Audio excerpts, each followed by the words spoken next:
The March 1st, 2023 meeting of the Board of Estimates is now called to order. The board continues to meet in hybrid format.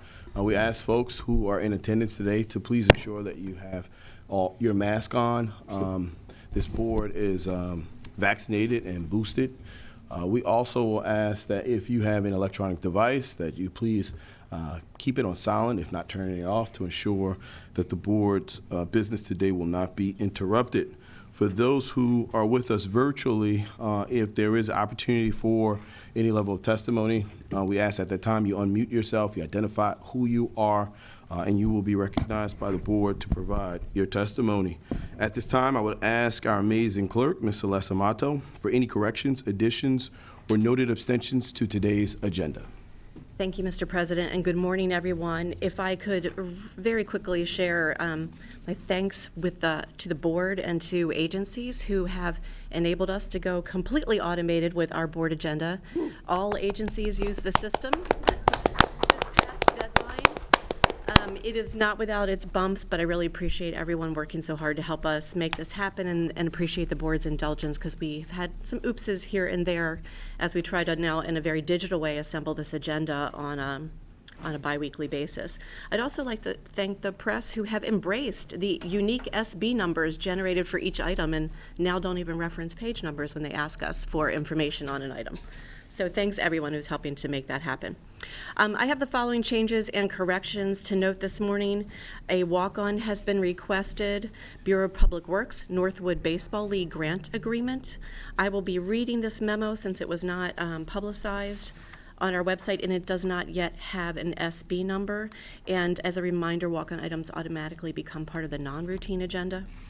This item reads as follows. The action requested of the board is to authorize and approve the execution of the State of Maryland Capital Projects Grant Agreement between the State of Maryland acting through the Board of Public Works and the Board of Directors of the Northwood Baseball League Incorporated. The Mayor and City Council of Baltimore serves as the beneficiary. The grant agreement may be terminated by BPW should the grantee fail to provide evidence of matching funds by June 1st, 2024, or no part of the project is under contract by June 1st, 2029, or the project is abandoned. The amount and source of funds is no city funds are being awarded for this grant agreement. Background explanation. The General Assembly and Senate Bill 291, dated June 1st, 2022, has authorized the grant titled the Board of Directors of the Northwood Baseball League. Provide that the grantee expends the funds for the purpose of acquisition, planning, design, construction, repair, renovation, reconstruction, site improvement, and capital equipping of the baseball field facility. The facility and property are owned by the Mayor and City Council of Baltimore and is leased to the Northwood Baseball League. The grantee has requested grant assistance from the state and has completed the capital projects grant application. The Enabling Act's authorization automatically terminates for any grant funds that are unexplained or unencumbered by June 1st, 2029. Following BPW approval of this agreement, the state shall periodically provide grant funds to or on behalf of the grantee or beneficiary not to exceed $1 million. We have the following protests or information related to protests received. On page 412 of the agenda, SB 23-10691, Transportation, Transfer of Funds, Project 1284, Baltimore City Traffic Signal Timing Optimization. A statement of opposition was received from Bikemore, and that statement has now been withdrawn. On page 408 through 409, SB 23-10432, Transportation Amendment to City Settlement Agreement with BGE. Statement of oppositions were received from Conduit users, Ron Adolph, Lock Raven Improvement Association, Northeast Community Organization, and the Baltimore Green Justice Workers. Page 326, SB 23-10624, Public Works, WC 1372, Water Infrastructure Replacement at various locations. A protest was received from Metra Industries and has now been withdrawn. We have the following deferrals and withdrawals to note. On page 266, SB 23-10535, Bureau of Procurement, pay outstanding invoices to Kinder Systems Incorporated. This item is being deferred at the request of the Comptroller to 3/15.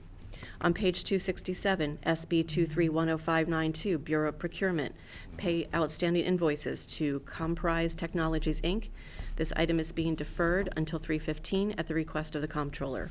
On page 268, SB 23-10574, Bureau of Procurement, pay outstanding invoices to Johnson, Merriman, and Thompson, Inc. This item is being deferred until 3/15 at the request of the Comptroller.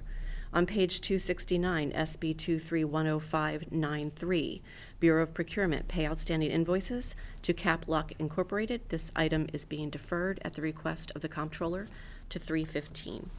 On page 326, SB 23-10624, Department of Public Works, WC 1372, water infrastructure replacement at various locations.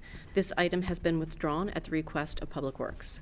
Page 329, SB 23-10633, Department of Public Works, ER 4130R, Environmental Restoration Project 15.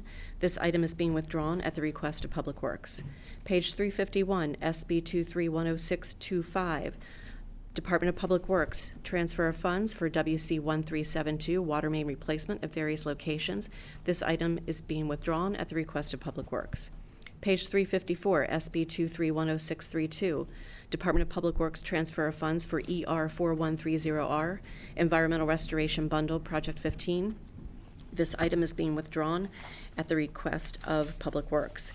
Page 408 through 409, SB 23-10432, Department of Transportation, amendment to city settlement agreement with BGE. This item is being deferred at the request of the Comptroller until April 5th. The following items are moving to the non-routine agenda on page 25 through 26, SB 23-10509, Department of Finance, ratification of Ernst & Young LLP agreement and amendment. Page 67 through 69, SB 23-10304, Housing and Community Development, CDBG Annual Action Plan to HUD for formula grants and approval of form agreement for DHCD operating grants, CFY 23. On page 195 through 196, SB 23-10341, Department of Law, Settlement, Shirley Johnson et al. Versus Baltimore Police Department et al. Pages 228 through 229, SB 23-10337, Office of Information Technology, report on emergency extension of the emergency PSA with Oakland Consulting Group for post-go-live support for Workday Financial System. On page 245, SB 23-10646, Office of Equity and Civil Rights, prevailing wage rate recommendation 2023, sorry. On page 262, SB 23-10651, Police Department Professional Service Agreement with On Scene Services LLC. On page 275 through 276, SB 23-10590, Procurement, Correction and Increase to B5000-6304, CIER Security and Protection Agency LLC for $5.5 million. On page 324, SB 23-10626, Public Works, award SC 992R, egg-shaped digester rehabilitation improvements at Back River Wastewater Treatment Plant. On page 353, SB 23-10419, Public Works, transfer of funds for Quarantine Road landfill expansion. On page 384 through 385, SB 23-10373, Transportation, Project 1284, Baltimore City Traffic Signal Timing Optimization with Mead and Hunt. And in addition, the Northwood baseball item will also be on the non-routine agenda. We have the following abstentions to note. The Honorable Mayor Brandon Scott is abstaining on page 61. Item SB 23-10453, Health Department Provider Agreement with Johns Hopkins University, Harriet Lane Family Planning, Maryland Department of Health, BCHD 933. The Honorable President Nick Mosby has no abstentions this morning. The Honorable Bill Henry is abstaining on the following travel requests: SB 23-10681, 10424, 10403, 10679, 10687, 10683, 10680, 10396, 10684, 10395, and 10288. Again, those are all travel request abstentions. The City Solicitor, Ebony Thompson, is abstaining on pages 153 through 155. SB 23-10544, Law Personnel Reclassifications, on pages 172 through 173, SB 23-10547, Law Personnel Reclassifications, and pages 182 through 183, SB 23-10546, law personnel reclassifications. The Director of Public Works, Jason Mitchell, is abstaining on page 347, SB 23-10395, Public Works expenditure of funds for travel reimbursement. And we have the following no votes on routine agenda items to list. The Honorable President Nick Mosby is abstaining on page 81, SB 23-10307, Department of Housing Grant Expenditures Subrecipient Agreement with Uplands for ARPA funding. On pages 209 through 210, SB 23-10637, Mayor's Office of Employment Development, Wage Subsidy Grant Award Agreement and Amendment with Baltimore Civic Fund. Page 230, SB 23-10347, Mayor's Office of Neighborhood Safety and Engagement, Grant Agreement with the Community Builders Incorporated. Page 232, SB 23-10346, Mayor's Office of Neighborhood Safety and Engagement, Grant Agreement Holistic Life Foundation Incorporated. Page 233, SB 23-10349, Mayor's Office of Neighborhood Safety and Engagement, Grant Agreement with Fusion Partnership, Inc. And on page 235, SB 23-10433, Mayor's Office of Neighborhood Safety and Engagement, Grant Agreement with Grace City Church, We Are Us. And that concludes our notes for this morning, Mr. President. Thank you so much, Madam Clerk. At this time, before we move on to the adoption of the opening statement, I would like to speak to recent events that have taken place here at the Board of Estimates. And, I feel deeply that as a city, we must and we will do better moving forward. As the president of the Baltimore City Council, it's my responsibility to lead the charge for legislative oversight. We live in a democratic form of government, not an autocracy. Each legislative branch must understand and accept the responsibility of working together for the greater good of our city, and most importantly, the residents of this great city. Over the course of the last few weeks, it's become more and more clear that there's a breakdown in communication and at times an unwillingness to work in partnership. The underground conduit system agreement is a clear example. Comptroller Henry and I chose not to attend last Board of Estimates meeting because the rules were intentionally changed, and our request to have the conduit system item deferred was denied. We understood the rules of the body to confirm the transaction of business could not take place without the quorum of all 5 members. Despite that, a vote was taken by the mayor and his 2 appointees.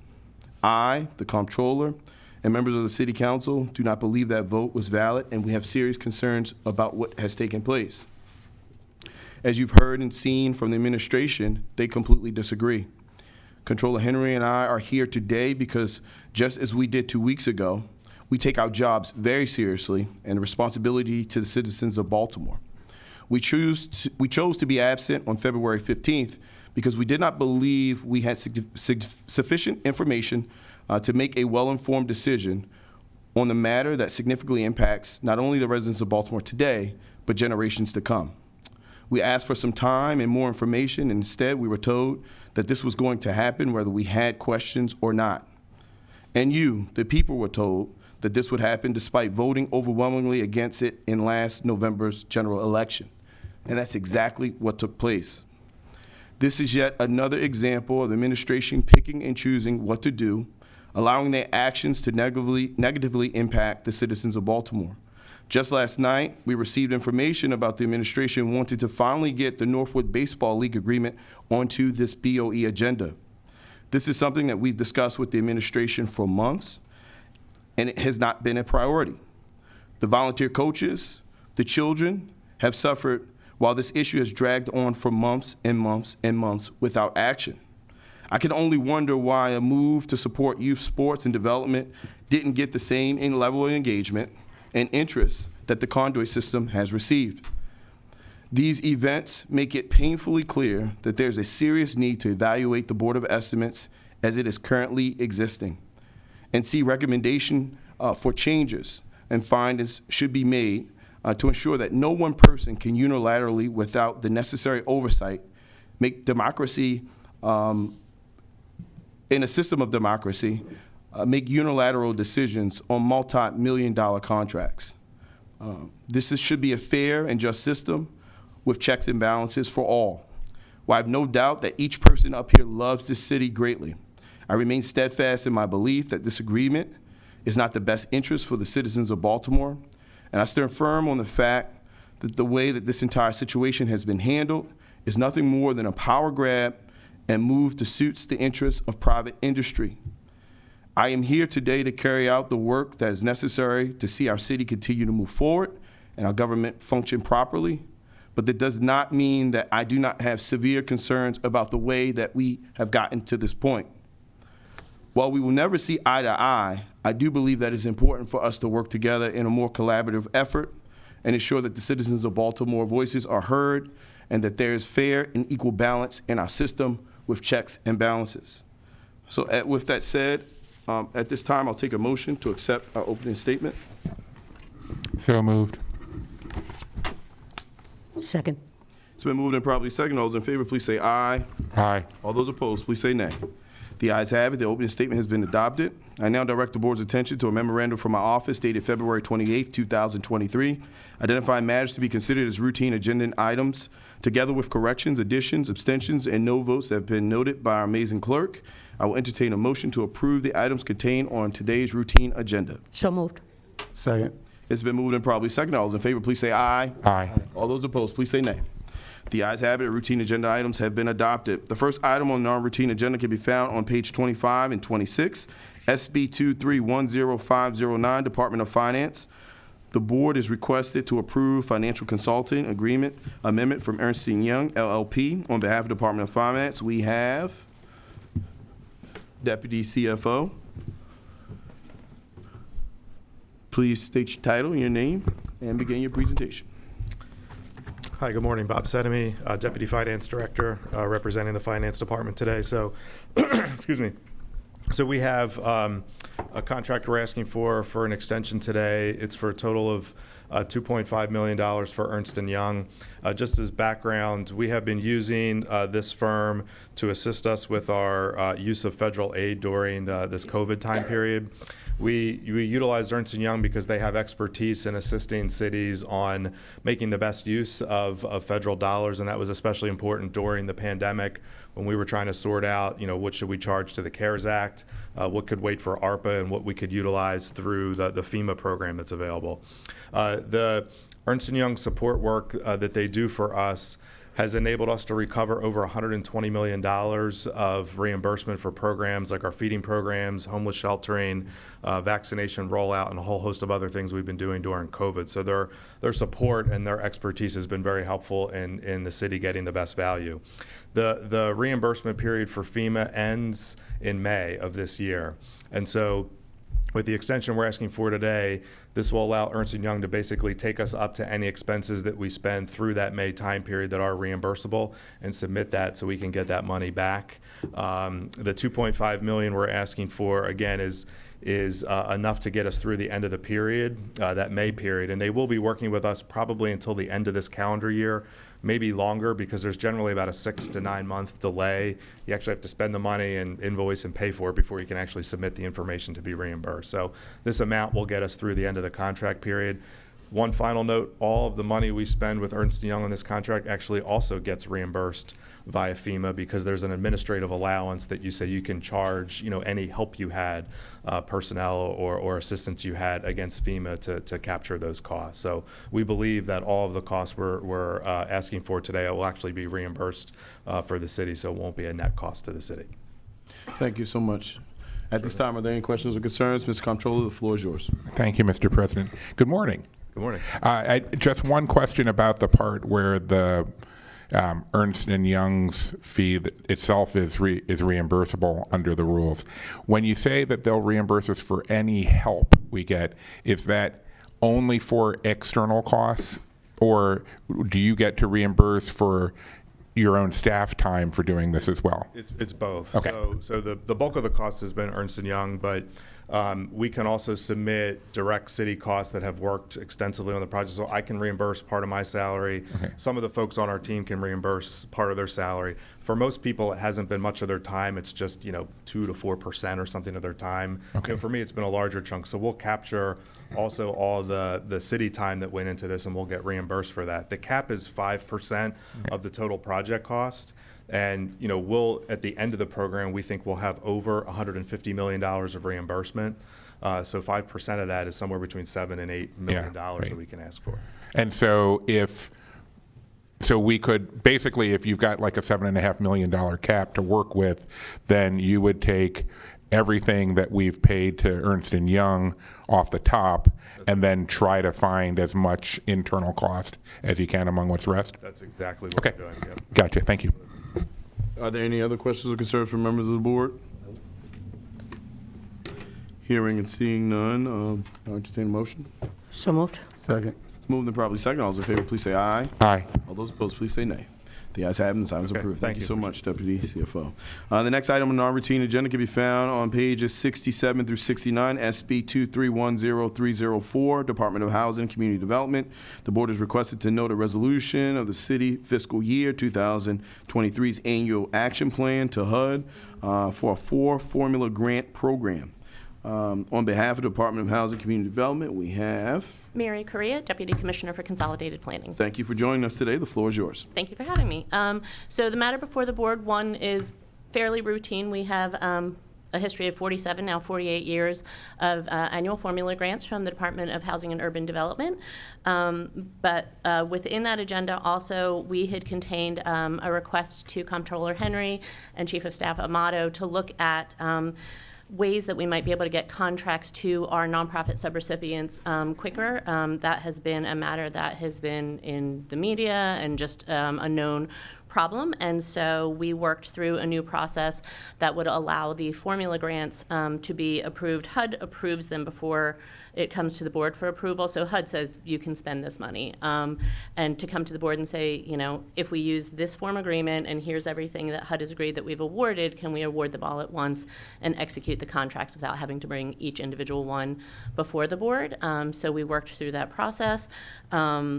Huge thanks to the pre-audits team who had to go through and re-review some streamlined budgets to get us to this place. And it was really important to Commissioner Kennedy that we try and get this action approved for the current year that we're in and not have to wait for an entire year's grant cycle to move the process forward.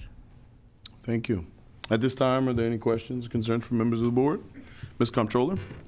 Thank you, Mr. President. Not a question, but just I wanted to take this opportunity to really praise Commissioner Kennedy and Deputy Commissioner Correa and all the staff at HCD for their commitment to trying to deal with this. As you said, this has been a problem for a long time. This is not this administration's problem. I remember this problem from working with nonprofits for a long time now. And Mr. Mayor, I was just reminded last week by a mutual friend, one of his favorite management tenets is, it might not be my fault, but it's still my problem. And that is definitely the kind of situation we were dealing with, and I appreciate the cooperation in working out a system where our office can continue to maintain the level of oversight and provide the accountability that government's responsibility is to provide, but we can still try to get the money to our nonprofit partners faster so that they can actually keep their organizations up and running. So thank you. Absolutely. Any other questions or comments? Thank you, Madam Deputy. This will be, there's no reason to entertain a motion for this. It'll just be noted by the clerk. The next item on the non-routine agenda can be found on pages 195 and 196, SB 2310341, Law Department Settlement Agreement and Release. The request is to approve a settlement agreement and release of a lawsuit filed by Shirley Johnson against the Baltimore Police Department and former members of the Gun Trace Task Force. On behalf of the Law Department or Police Department, we have... It should be online. Justin Conroy, sir. This is Chief Legal for BPD. Thank you. And Justin, before you start down your testimony to us, in customary fashion, this body has always asked that we say the names of the officers associated with the settlement. So if you could just read off the names of the officers that are tied into the settlement. Yes, sir. Wayne Jenkins, Ryan Gwynn, Richard Willard, William Norline, Cole Freeze, and then also named were Dean Palmer. Thank you so much. Sure, Your Honor. So this matter is an incident arising out of the Gun Trace Task Force. Gun Trace Task Force officers made a stop and pursued two individuals who they believed had engaged in a CDS transaction. They pursued them through the streets of Baltimore for approximately 45 seconds.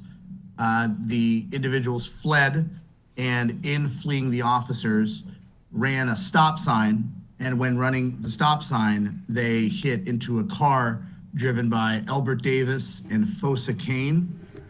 Elbert Davis was fatally injured. Fosa Kane was injured sometime later, but unrelated to the accident. This lawsuit is brought by the estates of Fosa Kane and Elbert Davis and various family members. And this case was one that was litigated very intensely by all parties, by both sides. And the law department and outside counsel filed motions for summary judgment, which were denied last fall. And we've been engaging in settlement discussions off and on. A trial is set for May, and we realized, and all parties realized with the help of the settlement judge, that a settlement was probably the best resolution of everybody to put the matter behind and to resolve this. So therefore, we're seeking to settle the case. And the settlement amount, just to put on the record? Oh, yes, Your Honor. The settlement amount is $6 million. Thank you. At this time, are there any questions or concerns from members of this body? Mr. Comptroller, the floor is yours. I'm not sure if this is a question for Mr. Conroy, but just if we could get the updated total of what all the GTTF settlements have been to date. I feel like it was already at somewhere in the 15 to 16 million range. So are we cracking 22 on this? Amazing memory, sir. You're right. We are at 22.2 million for settlement to dates of 39 settlements and cases. And Mr. Conroy, in customary fashion, this board is also always concerned about these settlements and the residual benefits that officers that are who engage in these incidents are received. From a pension perspective, are you able to provide to this board any information on the status of the officers and their ability to collect a pension? Absolutely, sir. So Wayne Jenkins is incarcerated, no longer employed. His pension contributions were returned to him upon separation, so he does not have a pension. Ryan Gwynn is no longer employed. His pension contributions were returned to him upon separation. Dean Palmer, Richard Bullard, William Norline, and Michael Fries are all retired.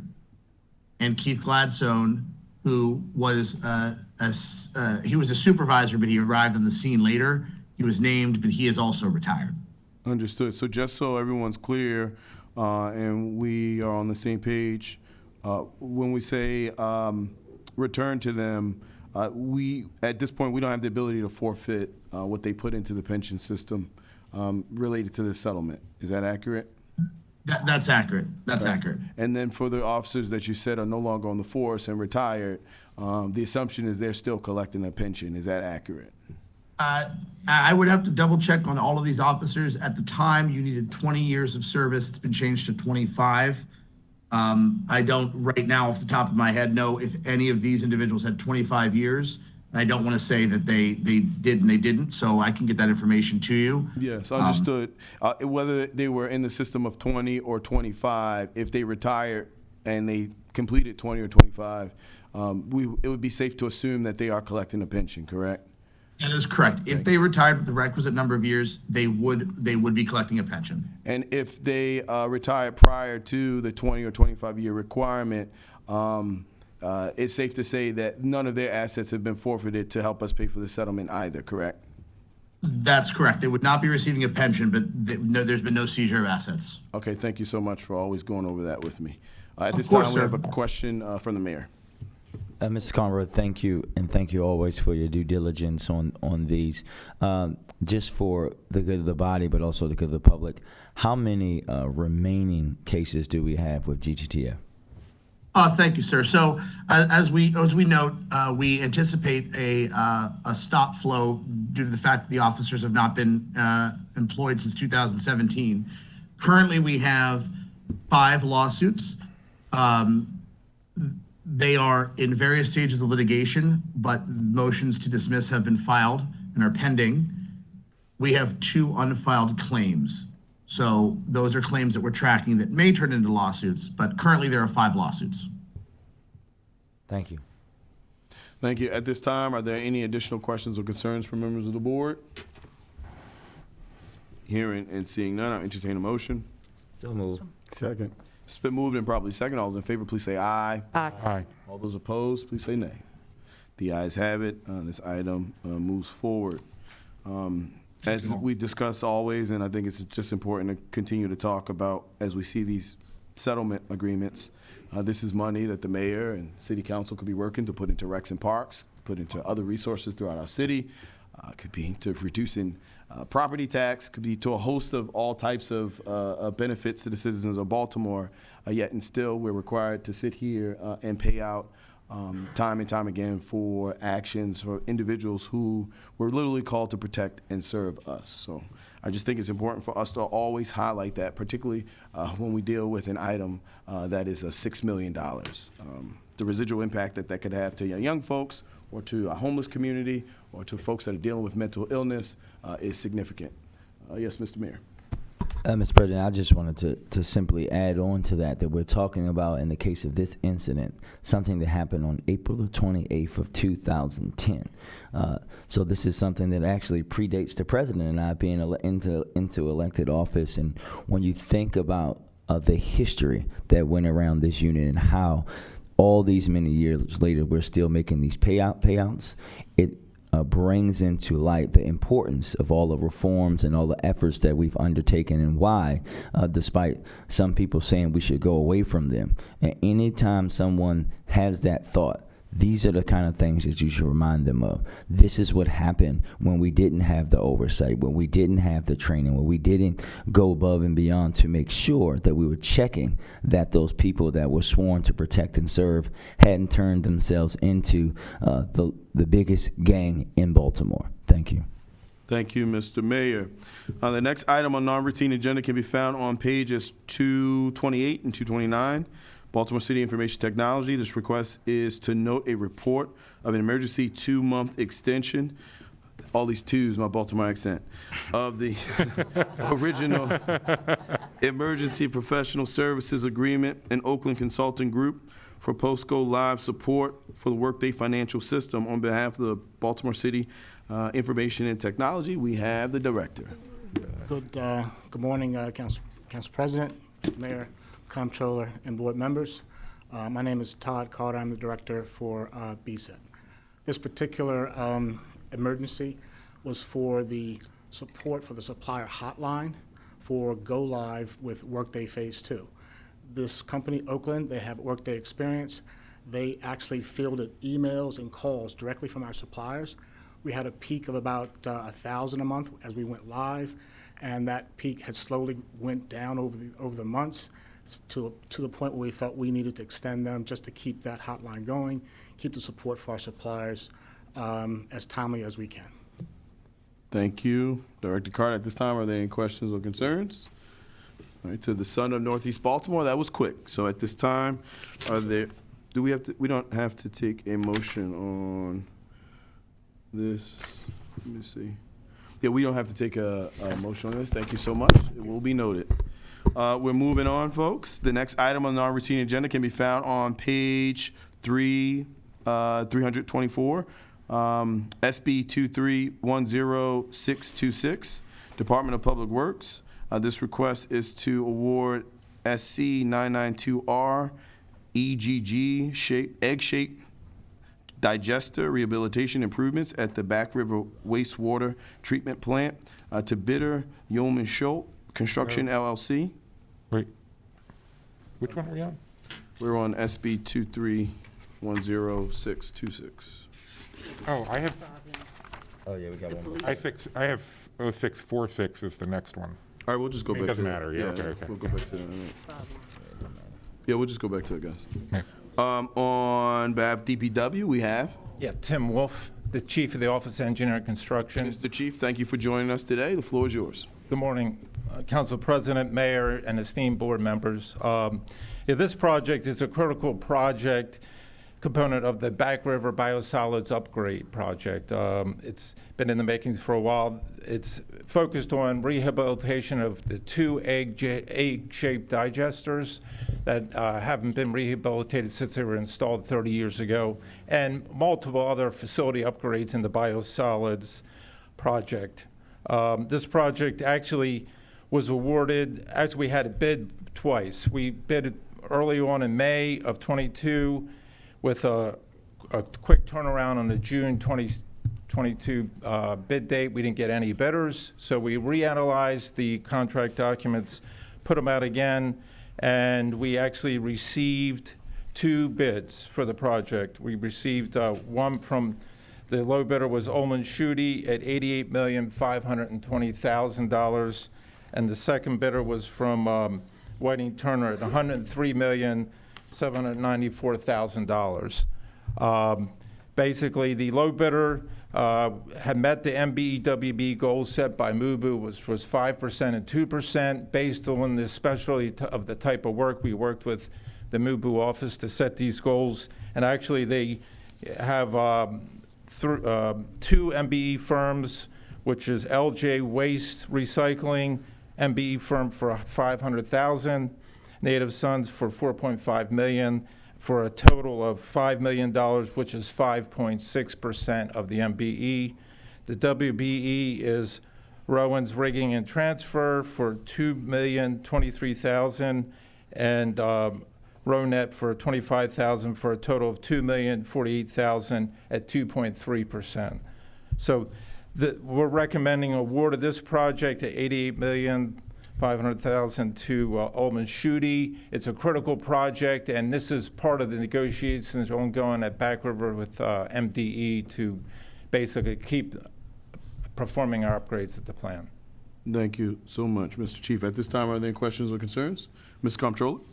Thank you, Mr. President. Not for DPW directly, but I believe we have Chief Lundy from the MBU office here also. I just wanted to go into a little more depth in that. For while this is a nice hefty chunk of change that we're spending on the MBs and WBs, it's because of the size of the contract. It's kind of a small percentage, and I was wondering if you could speak to that. Yes. Good morning, Mr. Comptroller, Mr. Mayor, Madam Solicitor, Council President, and Director Mitchell. The reason why we're at that number is really, like Director Wolf said, it's the specialty of the contract, with it being waste treatment. At the time that we did the analysis for the goal setting, we look at the services that are actually involved with the contract, and 54% of the contract was at waste treatment services, where we only had one certified vendor at the time. And then the next largest volume was also a service where we only had 2 vendors, one MBE and one WBE. So the majority of the contract was just things where we didn't have availability. This is an area where we're working really to develop firms so that we make sure that we don't have to continuously have low goals or obviously avoid any sort of waivers. And this is something that we're doing by targeted development of looking at these particular NACE codes and trying to do outreach. And this is in partnership with DPW. They have an initiative that's ongoing. It's just getting started, where they're going to be really developing and trying to get capacity of MBEs and WBEs, so we don't have just limited work on the project as subcontractors, that even as subs that they do more substantial work on the project, and that we build this capacity long term so that we now will get to a point where we have MWBEs serving more so as prime contractors. Okay, well, first of all, that sounds great, and I wish both you and DPW success on that. Just to help me visualize the situation, how much of the problem is that there aren't actual MBE, WB firms doing this work, and how much of the problem is that there are out there, they're just not going through the paperwork to get certified?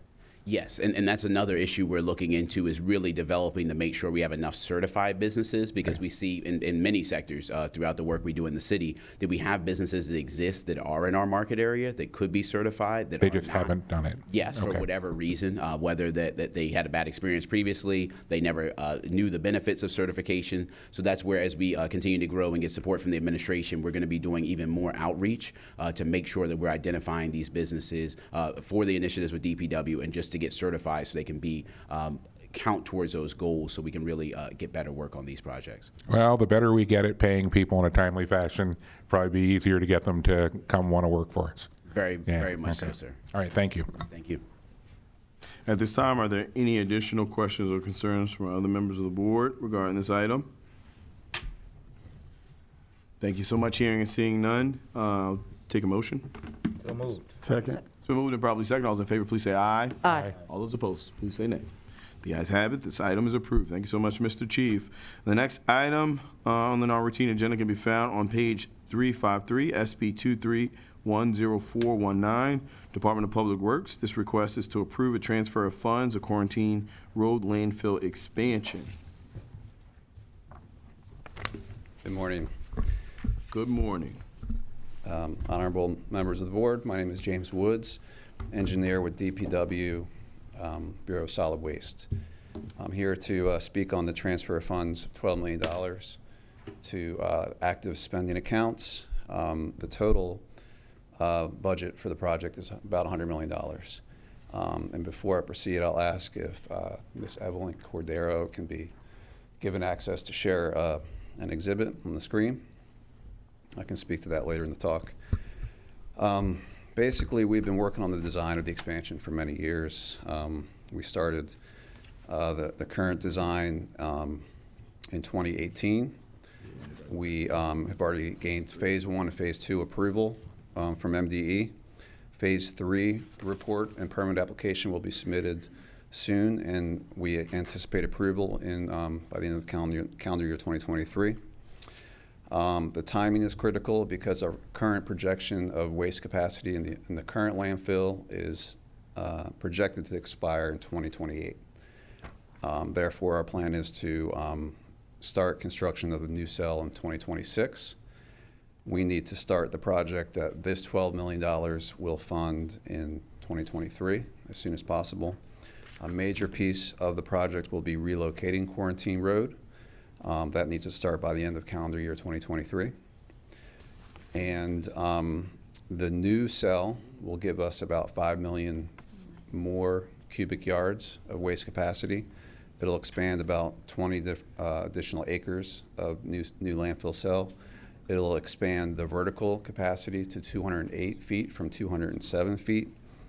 And most importantly, it'll give us, in terms of time, the projected waste capacity will be at least 2035. So that's the importance of this project. And if we have the exhibit to share, if that's possible, we could do that briefly to explain a little better. Who was the staff person who you asked? Ms. Evelyn Cordero.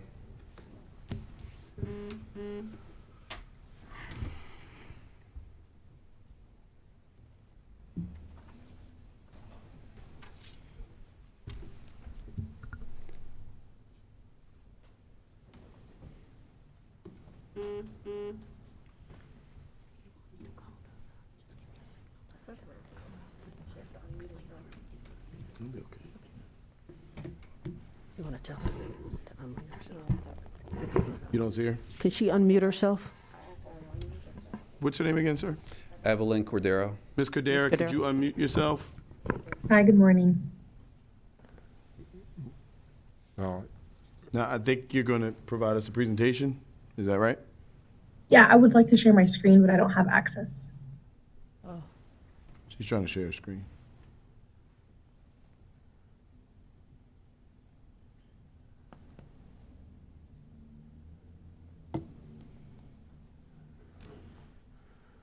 yeah. There we go. You should have access now, Ms. Cordero. There we go. Yay. Here we go. Okay. Thank you very much. Ms. Hubbard. Thank you, Ms. Cordero. And I'll briefly explain. The green portion is the current limits of the landfill. The expansion area, about 20 acres, is the purple shaded color. There's also a vertical expansion, an additional approximately 80 vertical feet of space. And of note is the existing quarantine road runs right between the current landfill boundary and the expanded boundary. So we'll need to close quarantine road, build a new road, which is highlighted by the blue road line to the east of the site. So those are the major features of the expansion project. Is the new road still going to be called Quarantine? We believe at this time it'll be New Quarantine Road, but we haven't named it yet. We'll It's entertain important to names. make that. Are there, especially when we're expanding a landfill? I mean, but are there any other questions or concerns for the chief? Just one little one, just a process question, because you said it the other way around. You said you're going to close Quarantine Road and build New Quarantine Road. You're really going to build New Quarantine Road first, right? Yes, sir. Okay, Exactly. okay. Yeah. All right, that was just making sure. Okay, thank you. Thank you. Are there any other questions or concerns? Hearing, Mike and the steam shovel thing. yeah. Hearing and seeing none at this time, I entertain a motion. So moved. Second. It's been moved and properly second. All those in favor, please say aye. Aye. All those opposed, please say nay. The ayes have it. This item is approved. Thank you so much for joining us this morning. The next item can be found on pages 384 and 385, SB 2310373, Department of Transportation. This request is to approve Project 1284, Baltimore City Traffic Signal Timing Optimization. This is a consultant agreement by Mead Hunt Incorporated. From DOT, we have. Interim Director Corinne Johnson. Hello, Madam Director. Thanks for Hello. joining Good morning, us honorable today. board members. Thank you for having me here today. So this contract is set to make some much-needed signal optimization to approximately 1,100 traffic signals. This includes very specialized work to include data collection, field implementation, monitoring and adjusting for optimal performance, and managing the traffic signal timing plans. The last signal retiming was done over a decade ago. This effort will be focused on the CBD, gateways, and the remaining networks. A large part of this effort is data collection. About $1 million of that will be data collection. The reason why that's so much is because they have to physically go to each of the 1,100 signals and get that data. But because of this effort, the contractor will be developing a synchro system for all the signals, all of these 1,100 signals, which will allow us to make some future adjustments and have that information readily available and reduce any future data collection costs. This project also upholds the Complete Streets Ordinance by ensuring that cycle lanes, phasing, and other aspects such as pedestrian walk signals are designed in compliance with Complete Streets. And finally, this contract has 30% goal, but they actually have 31% planned for their MBU goals. And $1.1 million specifically goes to a minority woman-owned business. So overall, this contract will greatly benefit our city, and I hope that you support in improving this item. Thank you so much, Madam Director. At this time, Ms. Comptroller, the floor is yours. Thank you, Mr. President. Good morning. Good morning. So Bikemore had originally submitted what I would call a conditional statement of opposition that they have since withdrawn, but I did think that the issue they raised was something that we should just get on the record, which was they wanted to make certain that the contractors you guys were hiring were going to be following the the specific outline for signal optimization that's laid out in the Complete Streets law. And so I feel a little silly asking an agency, so you're going to follow the existing law when you're doing what you're about to be doing, right? But yes, we're following the law. Okay, but I figured it couldn't hurt to get that, out there, that DOT is aware of this in the Complete Streets law, and the project that looking at Mead and Hunt, the project that Mead and Hunt are working on will be inside the box for Complete Streets. Yeah, we're not only aware of it, we made sure that this contract literally had Complete Streets woven throughout it. Okay. So all throughout the scope, when you talk about the kickoff meeting and the goals and the principles when it comes to complete streets, to your signal timing and considerations as it relates to complete streets and the type of roadway we're dealing with. Also looking at, like I said, the cycle lengths and the phasing to determine if there are certain high pedestrian or bicyclist generators in the area, where we might need to look at having leading pedestrian intervals or automatic signals, pedestrian signals, things like that. So all throughout the contractor scope, that is integrated in there. And so that was part of the response that we provided to Bike More. We've had various verbal conversations and media interviews where we've spoken about that, but we did just follow kind of like point by point in the response to Bike More, just saying, no, this is in here. Here's the scope in this section, this page, and laid it out very clearly for them. So they understand. And additionally, throughout the inception of this project and getting to this state, we had our former Complete Streets manager as a part of that effort. And so he had been providing guidance and information throughout the process. Well, on behalf of every Baltimorean who watches the next light turn red as the light they're at turns green, I really look forward to seeing this work completed. Thank you. Thank you. Mr. Mayor? Thank you, Madam Director, and amen to the Reverend Comptroller for what he just said. But I guess for me, I just want to, for the record and for the general public and for the board, have you go a little bit more in depth about how long it's been since we did this optimization, what we're actually looking at as far as deficiency, when we should have begun this process versus where we are now, and what the residents can expect to see, and when can they start to expect to see doing something that we know has been long overdue. I think the only thing more overdue in Baltimore was the renovation of the arena that's now complete. Yes, so I believe the last time the CBD specifically had signal retiming was back in 2005, and then other signals on the network were, I believe, 2013. And so this contract's inception, it got started, I think actually about 5 years ago. It's been kind of a long time coming and trying to get to this point of actually awarding it. But it is a 3-year contract, I believe. Will is 3, thank you. So like I said, initially, we'll have that kickoff, and they're going to be doing a lot of the data collection. There's a number of hours. I think it's about 28,000 hours associated. Basically, per week, you're talking about well over 100, between 100 and 200 hours per week that they're really putting into this project. And so once they go through the data collection process, then they're going to work on establishing the model and then looking at literally each signal and the networks there and determining how complete streets should be applied and what that timing should look like. So in certain locations, yes, we're concerned about progression of traffic, but we're also concerned about safety as well. So we don't want people just zooming through and putting bicyclists, pedestrians, and others at risk. So it's going to be very much a kind of a case-by-case basis for the analysis. But once they do implement the actual timing, let's say more towards the end of the contract, so the latter half to third of the contract, they're still going to be going through and doing the analysis afterwards. So looking at it, seeing real time what's happening, making adjustments. I'm sure we'll probably hear some feedback about the changes, and so we'll take those into consideration in looking and see what we need to do. So it's if there's any more specific technical questions, I'll probably pull on Will, our traffic chief.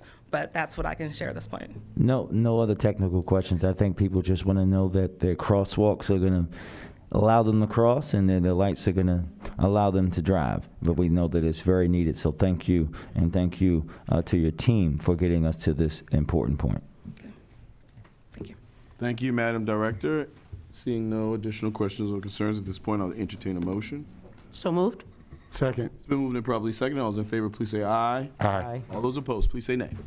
The ayes have it. This item is approved. We're going to do some cleanup.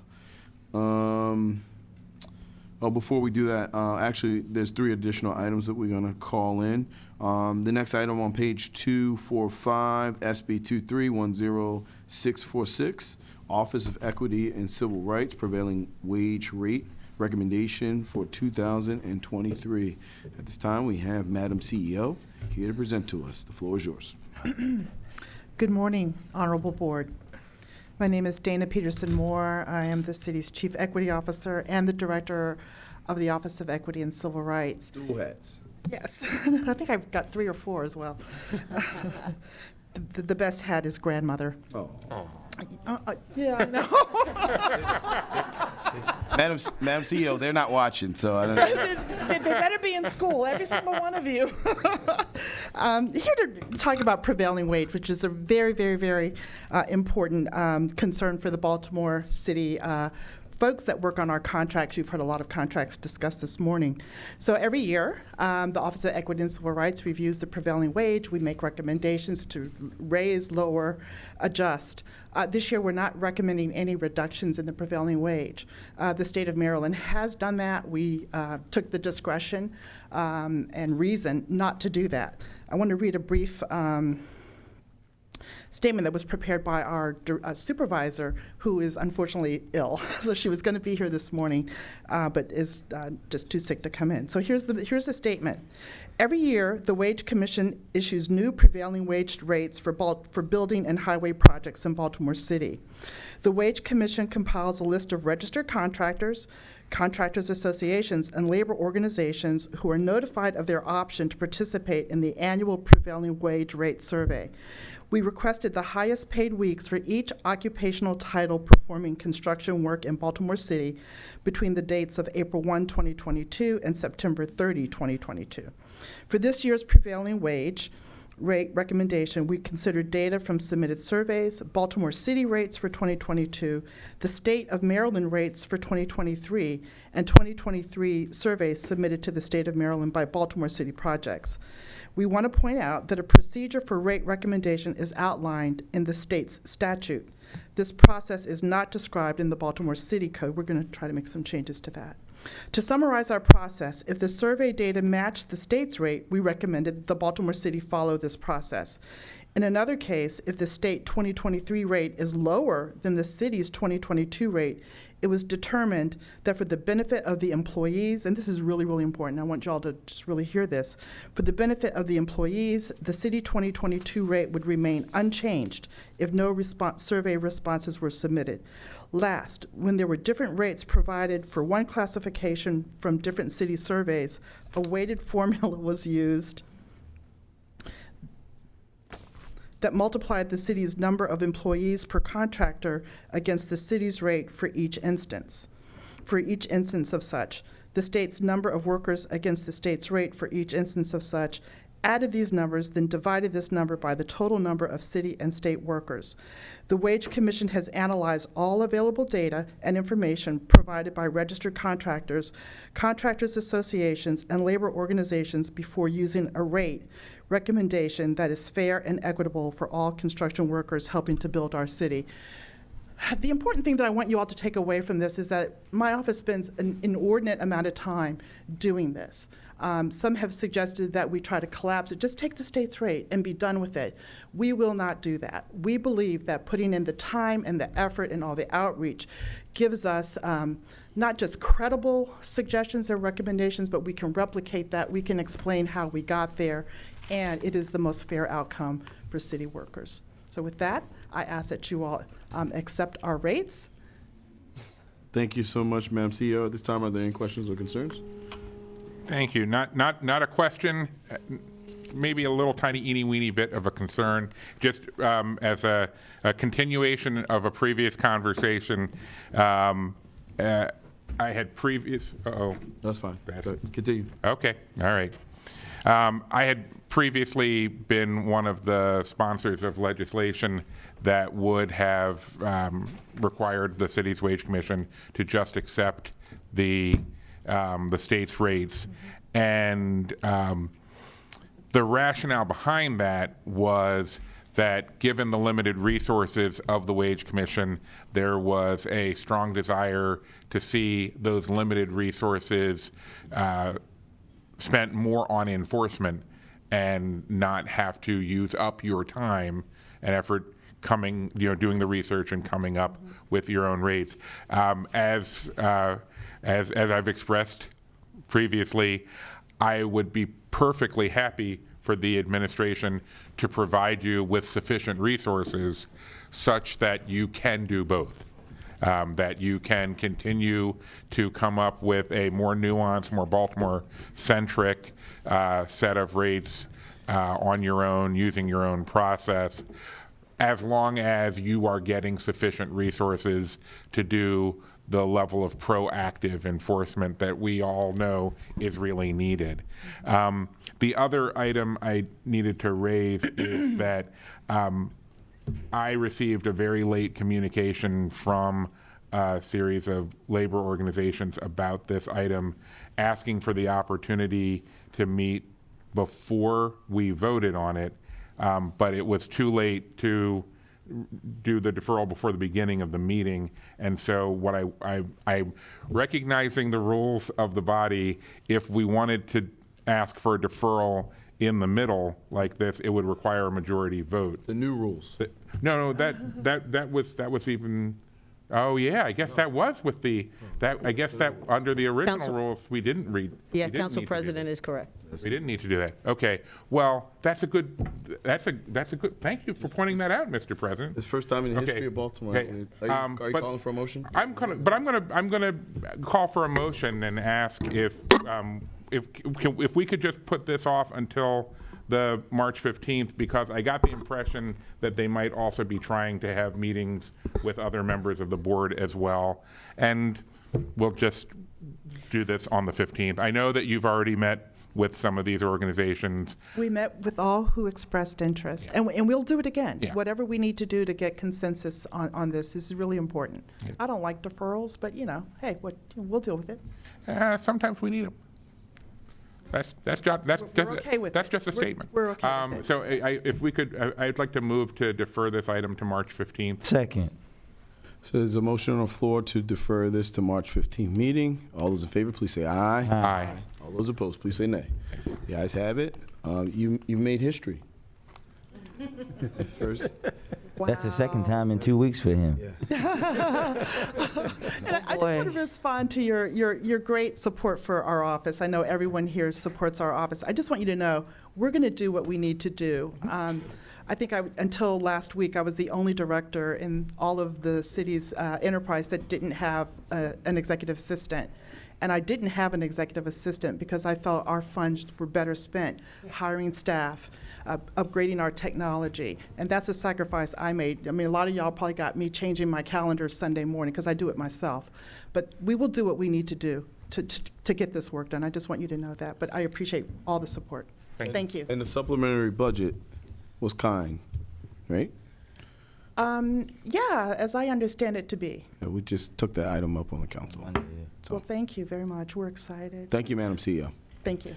So that item was deferred. The next item can be found on page 262, SB 23-10651, Police Professional Service Agreement with On Scene Services, LLC. On behalf of the Police Department, we have... Deputy Commissioner Eric Malauson of the Compliance Bureau. Thank you, members of the board, for the opportunity to bring this before you today. This is a critical program that we're looking to see a lot of success out of. It's part of the mayor's overall initiatives to reimagine how the police department responds to services that are being asked of it.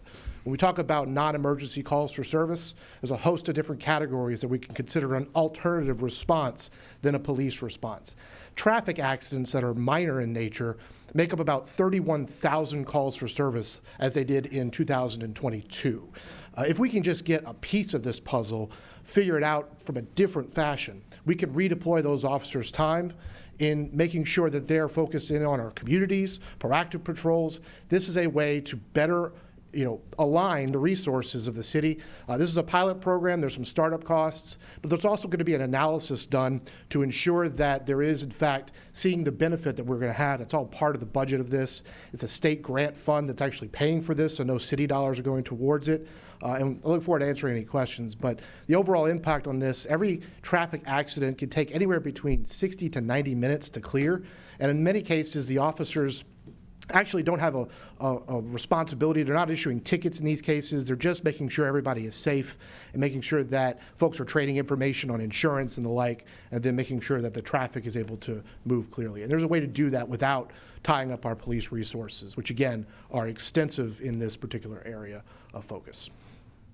Is there a way to determine what accidents will actually need a police report and which ones will not, just from an insurance claims perspective? Yes, absolutely. I think there's different criteria that we can make sure are put forward in this. There's different checklisting involved when they respond to the accident, and if they meet any criteria that is associated with either a multi-car pileup, an injury, or significant damage that's done, those are thresholds that would require a police response, and that's all set forth in our policies. Those are state law requirements for certain reports. Anything that requires a state-issued report would still get a police response. These are for the minor fender benders that are tying up our officers. And in any case from which there's an injury or perhaps a lack of registration or a DWI that's suspected, a police response would still come out to those instances. And so for us, we think that there's a proper way to analyze that data, and that's, again, built into this project to ensure that the data analysis is informing our approach. It's a one-year agreement, but we would hope to expand it if we see success, and this is going to be a data-driven approach to help us do exactly what you just said. And then before we go to you, Mr. Mayor, just real quick, is there checks and balance? Does the first officer get to determine that, or is there like a way to ensure that a sergeant approves that they're just going to move on with this process? So what we have in place as part of this, that they're all going to be equipped with body-worn cameras. We can audit the interactions. We can make sure that they're working it properly. Those reports that are required of us will still require a police response. This is, again, try to engage them on a front-end service, dispatch a non-police resource to determine if the police department's even needed. And again, there's a training involved in that through NPTC and the state to ensure that any person that's engaged in the service is fully trained on how to handle a traffic accident properly. Thank you so much. At this time, Mr. Mayor. Thank you, Mr. President, and thank you, Mr. Deputy Commissioner. Can you talk to us about, obviously, I know the answer to this question, about how other cities are using similar services and responding, and even other jurisdictions, maybe in Maryland, that are responding to these minor accidents in different ways, especially cities around the country? Yeah, no, this is another best practice that we're trying to adopt here in Baltimore. What we're finding is that, every law enforcement agency in the country is faced with a shortage of officers, and everyone is trying to figure out how can we better deploy the resources we have.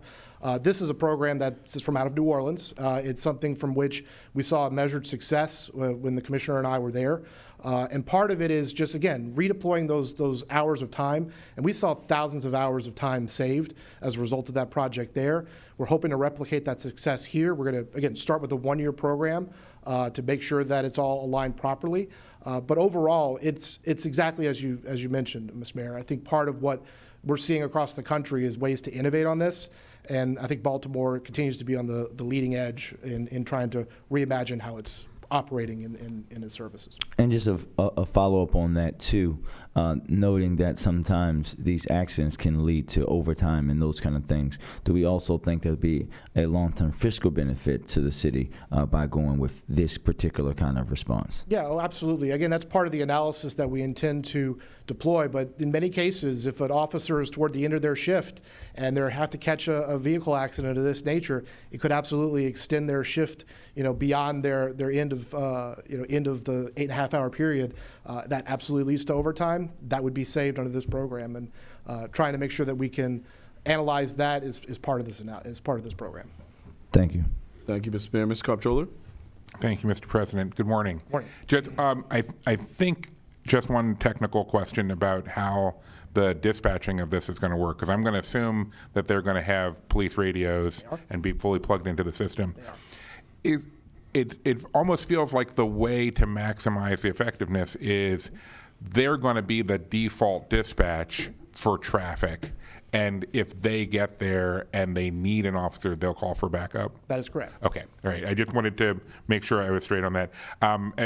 As we've discussed, I'm a supporter of the commissioner's efforts to identify the parts of the department that can be civilianized, so we can concentrate sworn officers on duties that require a sworn officer. I do hope that we can use the civilianization, though, as a overall cost savings measure, as a way that we can reduce the total amount of money that we're not allowing us to be repurposed to other ways of addressing public safety. I think part of what we've demonstrated in the FY23 budget is that exact strategy. We're able to kind of look at our overall staffing complement, understand how civilian investigators, and in the case of the FY23 budget, were approved at a significant cost savings over sworn positions. And for us, just making sure we're being conscientious about that we're able to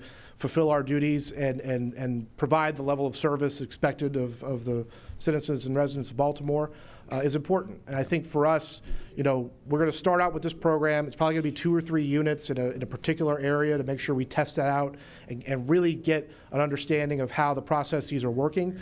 And then about 6 months into the program, use the data we have at that point to inform our procurement strategy on a future basis. So my goal is that a year from now, we'll be back here hoping to expand the program for more than just a 1-year operation. I mean, I know you have data on where there are the most of these kind of accidents. I would think it would be downtown, but are there clusters that are particularly bad out in the neighborhoods? I think you're right about that. I think part of what we find in our data is major thoroughfares have a lot more accidents. But the truth is that this pilot program that will not be deployed on the interstates, that will not be deployed on 83, 295 and the like, because there's a lot more complexity with those types of accidents, and we have partners with the state police, MTA and the like to help us with those accidents. Also, DOT has been working really hard at slowing the traffic down on 83. Yes. Very effective so far. And so our focus on this is the local streets of Baltimore, making sure that our ability to use those units is fully integrated to the CAD. So yes, they'll be dispatched as the primary on these, what we call Signal 30 accidents. Okay. All right. Thank you. Have we heard from the insurance industry on this? Yeah, I mean, I think when we've talked about this with the insurance industries, they're very interested in this information as well. I think a lot of instances, drivers find themselves, in an accident to state trade insurance. In some instances, the insurance companies are completely unaware of the incident occurring, and that, for their purposes, is important for them to understand loss run and everything else associated with claims. They're interested in this information. They're qualified as third parties in covering these accidents to have this information and to be able to leverage it. And so there's a partnership that can be made there, and then ultimately part of these reports and supplementary information that is collected through this contract can be made available to them. So yes, they've expressed interest and support for it. Thank you so much, Mr. Deputy. At this time, are there any additional questions or concerns? Hearing and seeing none. Filling in for the mayor, we have our acting CAO. Is that fair to say? I think that's fair to say. All right. We have acting CEO, Ms. Faith Leach. At this point, I'll entertain a motion. So moved. Second. It's been moved and probably second. All in favor, please say aye. Aye. All those opposed, please say nay. The ayes have it. This item's approved. Thank you so much. Thank you. And the mayor has rejoined us. So the last item that we have to read in is on page 275, 276, SB 23-10590, procurement correction and increase to B50006304, CIER Security and Protection Agency, LLC, for $5,500,000. On behalf of procurement, do we have someone or someone from the administration for this item? Okay. Yeah, walk on. Mr. President, we had a last-minute recognition that the company that we're awarding to is not in good standing, and so I would ask that this item be deferred until March 15th so that issue can be straightened out. I guess we have to call a motion for that. Yeah. Second. There you go. Yeah. So there's a motion to defer this item. That's the item SB 2310590 to defer it to next meeting. All those in favor, please say aye. Aye. All those opposed, please say nay. The ayes have it. This item is deferred. We have to do a little cleanup. On page 67 through 69, SB 2310304, Housing Community Development, CBG Annual Action Plan to HUD for formula grants, approval of form agreement for DHCD operating grants in fiscal year 2023. We actually have to take a vote on that. Are there any, we've heard this testimony, we put it as noted, but we need to actually do a vote. So moved. So moved. It's been moved. Second. And probably second. All those in favor, please say aye. Aye. All those opposed, please say nay. Thank you. The ayes have it. That item has been cleaned up. And then last and certainly not least, we have a walk-on item pertaining to Northwood Baseball capital grants. This is with the Department of Public Works. This request is to approve a state grant of $1 million for Northwood Baseball League for facilities and safety improvements during this baseball season. On behalf of DPW, we have Deputy Director Richard Luna. the floor is yours. Mr. Thank you, Luna. Honorable Board. And thank you to our clerk for reading this item in earlier this morning. So just to recap, this is a capital grant agreement that's going to the Northwood Baseball League. There's no city funds tied to this action. The grant, we're signing off as the beneficiary since we do own the property. And my understanding too is that there'll be a companion item coming at your next meeting to renew the lease agreement with the Northwood Baseball League. And with that, we'd ask for approval. Thank you. Are there any questions or concerns? So move the item for approval. Second. It's been moved and probably second. All those in favor, please say aye. Aye. All those opposed, please say nay. The ayes have it. This item is approved. Madam Clerk, okay, so I think, obviously the big elephant in the room has been the Conduit issue over the past couple of weeks. The mayor and I know the solicitor would like to communicate and speak on behalf of this item. The item was deferred earlier this meeting by the comptroller. In all fairness, open and transparency, I will also allow any folks who came and originally protested at the last meeting that was not heard. I think it's kind of unfair. You came to that meeting, now you're coming to this meeting. For you have to come to a third or fourth or fifth or however many meetings. So, provide an opportunity for the administration to speak on behalf of this item. We will also provide an opportunity for anyone else to speak on behalf of this item. At this time, I'd like to call on the mayor of the city of Baltimore. Thank you, Mr. President, and good morning, everyone. It's a pleasure to see each of you. And for my members and colleagues on the board, your diligence on this matter has been unprecedented, but also deeply noted and appreciated. But we won't be getting into the heart of the matter today while we're here. But I wanted to reflect on the last time that I sat in this seat. And during that time, I addressed what I characterize as political theater and games and grandstanding that I think have misled the residents of Baltimore. As the chief executive and CEO of this city, who promised to ensure that our government is being good stewards of our resources, that our taxpayers decide on how we use them, I can assure you that disrupting city business is not what the residents of Baltimore think of when they think of good stewardship. It couldn't be any further from the truth. And let me also repeat this, as I said last week, never, and I repeat, never have I done anything or made any decision that was not in the best interest of those who call this great city home. If there was a better deal to be done, that deal would have been done. This deal is done. The vote from last week is valid. The residents of Baltimore will save money on their utility bills.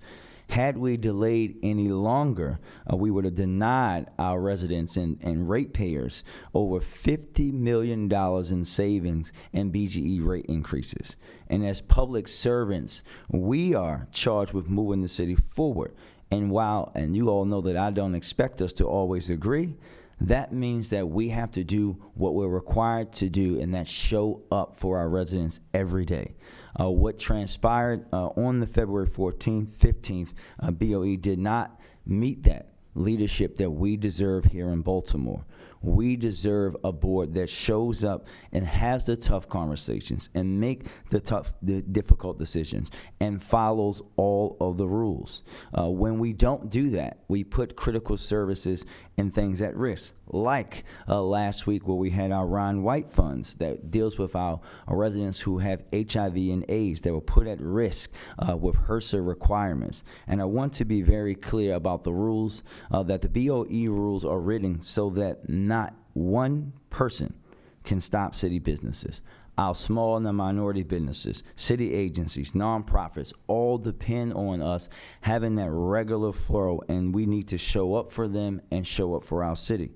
Equity and transparency, as we all know, are not just core tenets of my administration, but represent who I am.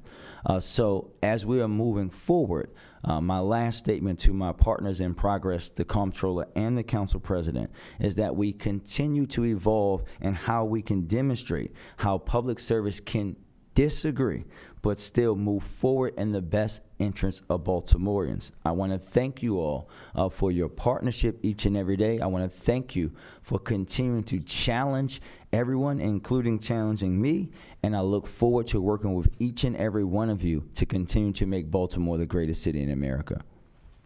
Thank you, Mr. Mayor. At this time, we'll allow the opportunity for the city solicitor to speak as well. Madam Solicitor, the floor is yours. Thank you so much, and good morning. Thank you, Mr. President, and thank you, Mr. Mayor. I would like to directly address an issue that we believe has far broader implications than this BGE deal itself.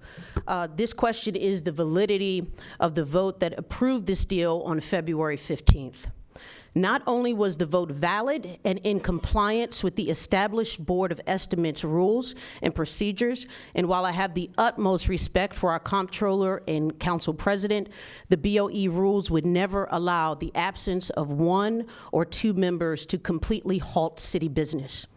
Allowing that impermissible outcome would have violated several other rules that were drafted with the specific intent of ensuring city business continues uninterrupted. These rules included a requirement to give 24-hour notice before the cancellation of a meeting, a requirement that a majority of the board vote to approve a cancellation, a requirement to designate a substitute if absent, a requirement to have 2 BOE meetings each month, a requirement that the majority of the board approve a deferral that would prevent meaningful implementation of the contract. To simply allow an absence to thwart city business would deem all of these rules absolutely meaningless. There would be no need to ever cancel a meeting or defer a meeting if you could simply just not show up.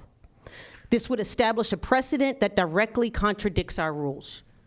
On February 15th, our Madam Clerk was instructed to read at the beginning of the meeting that the council president and comptroller would not enter the room to vote, and stated they were intentionally absent and therefore not voting on any items that day.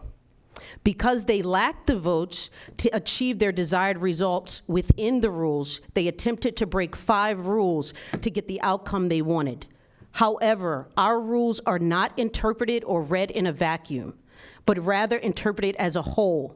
The intentional absences were correctly treated as abstentions, and the majority voted to approve the agreement, and it has since been included in BGE's filing, securing a $50 million savings and rate increases for our residents. There have been arguments made by the comptroller that ministerial procedural rules like reading the minutes would somehow invalidate the vote or the meeting. However, if the very people that are charged with fulfilling those duties are the ones that are absent, that would not invalidate the meeting or the vote. There's also an argument that a denied quorum within the BOE rules would somehow invalidate that and declare that meeting did not exist.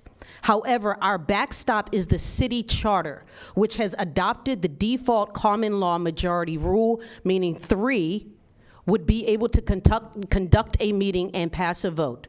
Either way, the vote was valid and the deal is done. I will note that had we allowed all these rules to be broken, not showing up would have left us without a single alternative. There hasn't been a single plan that was offered knowing that we were out of contract with BGE. All we've heard is to keep the status quo and to simply charge BGE higher rates. However, this blanket suggestion fails to consider the implications on our residents. But we can now quantify that the status quo would have cost our residents in excess of $50 million more in their BGE rates during a time when many of us are already struggling with inflation. Not understanding that if we were sued, and even if we were successful in litigation, those increased rates would be passed on directly to our residents as even higher BGE bills. Here, forming a creative deal structure that aligned our interests to create a successful private-public partnership, we saved our residents from an additional $50 million impact on rates, while raising the investment in our conduit system by over $6.5 million per year more, while allowing us to retain approximately $10 million annually in maintenance fees, transferring the administrative cost and liability from the city to BGE, while retaining 100% ownership of the conduit as required in our 2022 charter amendment. Now that this deal is approved, we will receive an upfront $14 million lump sum payment, which means this year in 2023, we will get the benefit of capital improvements both from the city and BGE. Our rules preserved all of these benefits for our residents. And on February 15th, we carried out the intent of the procedures and process and kept our city moving forward. Thank you, Mr. President.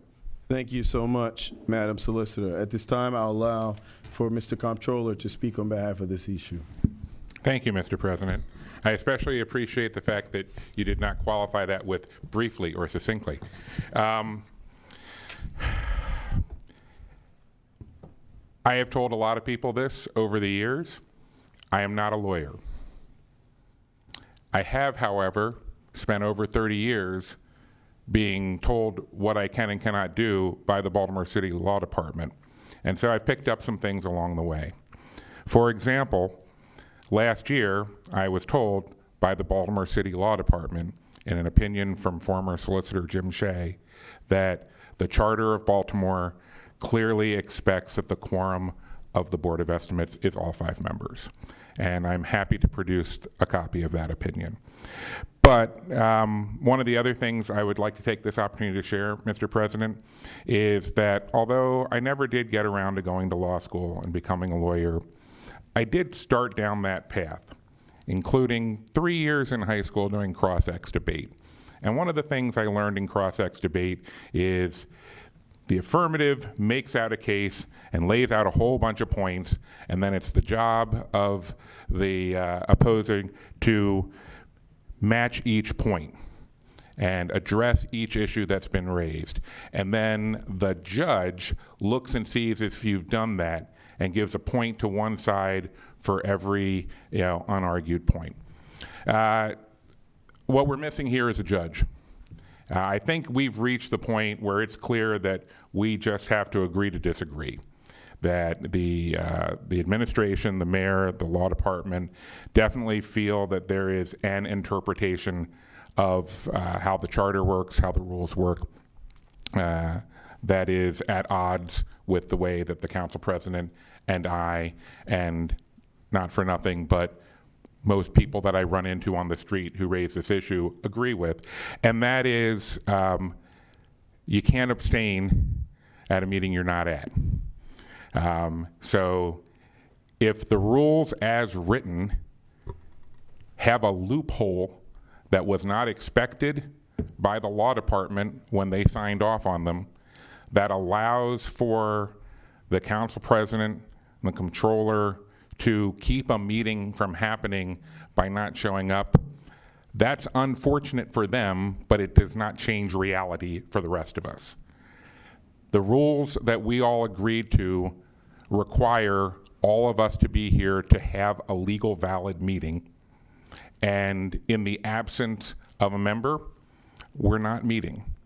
Now, that's not going to happen very often for exactly the reasons that the mayor pointed out. When the meeting doesn't happen, city business doesn't happen. And we had a lot of items that did not move forward back on February 15th because there was no meeting. We're not going to do this all the time. But until such a day that either the mayor and city council, through charter amendment, brought before the members of the body public for Baltimore City, change the composition of the board in such a way that there is not a clear majority advantage for one of the three elected officials on the board. Until that day, it would be an abdication of our responsibility not to use whatever power is given us in the pursuit of what we feel to be the best interests of the city of Baltimore. And I will say this, the mayor has made it very clear that he is acting in the best interest of the city. I do not deny the sincerity of the mayor when he says that.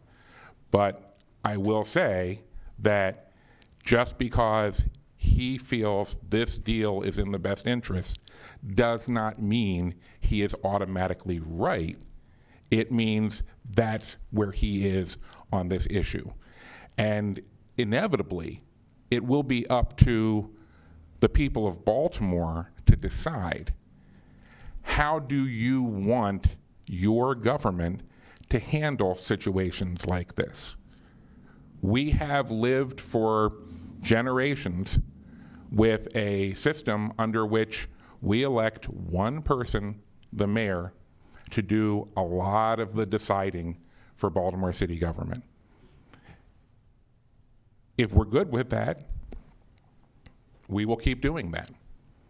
But if there are concerns that we might find ourselves in a situation such as this, where we have the mayor clearly feeling like this is the best deal for Baltimore, and no other elected official in this building elected by the same citizens of Baltimore that elected the mayor, if nobody else agrees that we need to hurry through this deal at the same rate, the people of Baltimore need to ask themselves, is this system the one we want to continue to have? And so, Mr. President, I appreciate the opportunity for this time, and in the interests of, I guess, completeness, and out of a little bit of respect for Mark J. Freund, my former debate coach, I'll be perfectly happy to sit down and work with my staff, and we will address point by point all of the ways in which the administration's concerns about the rules we broke by not showing up are balanced by our concerns about the rules they broke trying to have a meeting in our absence. Thank you. Thank you, Mr. Comptroller. I'm not going to belabor this, and I'm not going to debate the item at hand. Obviously, there is major concern on the council. You know, we keep hearing a $50 million number thrown around. We heard a $20 million number before. We've heard a $7 million number. The one thing that has been consistent is this has been rushed, and time after time, the administration has contradicted themselves with the communication that they've provided. And the only thing, and look, I've served with Brandon, Mr. Mayor, when both of us were newly elected officials at the time when there weren't many young folks in elected office, and I have the utmost respect for him professionally. And I share the same position that Comptroller shares, that I don't see this as anything of this personal grab and stuff that has been put out in the media that has not come from any elected official, certainly not from myself and certainly not from the Comptroller. I just categorically disagree with not only this decision, but the way in which it was handled and the way that it should be handled. If you guys have sat through these Board of Estimates meetings, be it the 83 contract, be it the 83 speed camera contract, be it the arena deal, be it the Motorola contract, be it other contracts that have been out there. This board has been very open and transparent in a way of communicating the concerns and having a very professional and democratic discourse about those concerns. That was not done in this case. In a matter of less than a month, this agreement, as the city solicitor has stated, which she feels like is validated and approved, was forced and rushed down the throats of this body, as well as to the citizens of Baltimore. Without the ability of us having pertinent information to make a decision, without us even having the ability to allow it to defer to the next meeting. Prior to that, rules were changed that were leveraged for the administration to do what they did. Prior to that, the voters went out and overwhelmingly said that this was a concern to that. Prior to that, this board spoke on concerns about a deal with FMI that we still have not received any recommendations or findings for. That is why we are here today. That's why we have been at this impasse, and that's the exact reason why the comptroller and I decided not to come based on the rules associated with the quorum on February the 15th. The administration can't have it both ways. In one way, they want to say that they conducted the business of the city of Baltimore just for one particular item. We didn't gavel in. There wasn't an opportunity for the protest on that one item that they heard to be heard at that particular time, nor were all the important things that the mayor kind of itemized today even discussed or heard at that time. The only thing that was heard was, again, this rush conduit issue that I severely think has negative implications to the city of Baltimore for generations to come. Again, we have to be better, and we will be better. And I think that that's where we have to get to. The idea that from a unilateral perspective, that an individual, and this has nothing to do with Brandon Scott, this is just the way our city is chartered, that an individual can decide to push through in the matter of a couple weeks hundreds of millions of dollars of implications associated with a contract to a private industry is extremely concerning. Whether Bill Henry and myself showed up that day or not, it's concerning if we just take the city solicitor on the face value of what they've communicated to us. And what I will say is when I look around this room and I see these amazing portraits on this wall, and I know that individuals who have had the ability to do so in the past, what I will say as the city council president, that the council will be willing and prepared to move forward to ensure that this is the last time in our city's history that we will allow unilateral action like that to take place with this board. With that, as stated before, we've allowed ourselves to pull out our soapboxes and talk about our own concerns and problems and questions. I think it's been unfair to the folks who have had issues of the past, the folks that showed up on February 15th, as well as the folks who showed up today.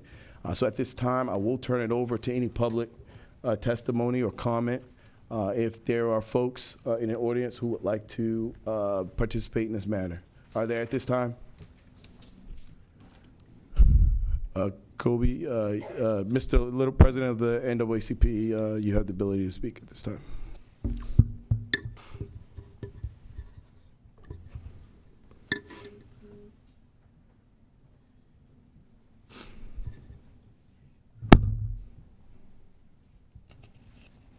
Good morning to the members of the Board of Estimates. Well, I'm going to have to rely on Charm City Television for the recording. We do too. It'll be up very quick. Yeah. Mr. President, Mr. Mayor, Mr. Comptroller, and to the City Solicitor and the Director of Public Works. I'm Kobe Little. I represent and lead the Baltimore NAACP. As you all know, the NAACP is the nation's oldest civil rights organization, and we also work to ensure that we advocate on behalf of the most vulnerable in our communities, and as constitutional advocates, we're advocates for good government. It is our mission to eradicate the impact of white supremacy on all aspects of life in America. So I want to start by saying, as advocates for good governance, we surely do hope that all of the elected leaders here recognize, and your staffs recognize, that this is, in fact, Mr. Mayor, an urgent time, and it requires urgent action. But we cannot have urgency or expedience at the expense of the right thing. Ossie Davis gave Mookie great advice when he said, Mookie, always do the right thing. That's what the mayor told Mookie. Mookie, always do the right thing. And so we can't rush things through at the expense of doing the right thing. It was urgent for the Office of the Inspector General to have oversight. But without the voice of the NAACP, that oversight never would have convened. It is urgent that the Charter Review Commission meet. And yet, now 3 years after the 2020 census, that body still has not convened. And it has not been because the NAACP has not been calling for that. So if we're going to act with urgency, let us act with urgency in an even-handed way that still respects the process. Now, I'm here to make 2 points, and I may make several dozen others along the way, but I'm here to make 2 points. The first point that I'm here to make, and to quote our honorable mayor, the citizens of Baltimore deserve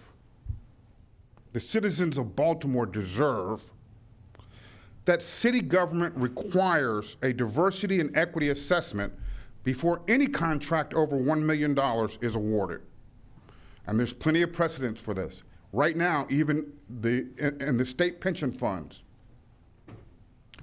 the comptroller and the people who lead the state pension funds will withdraw state pension funds from any investment where that company practices white supremacy.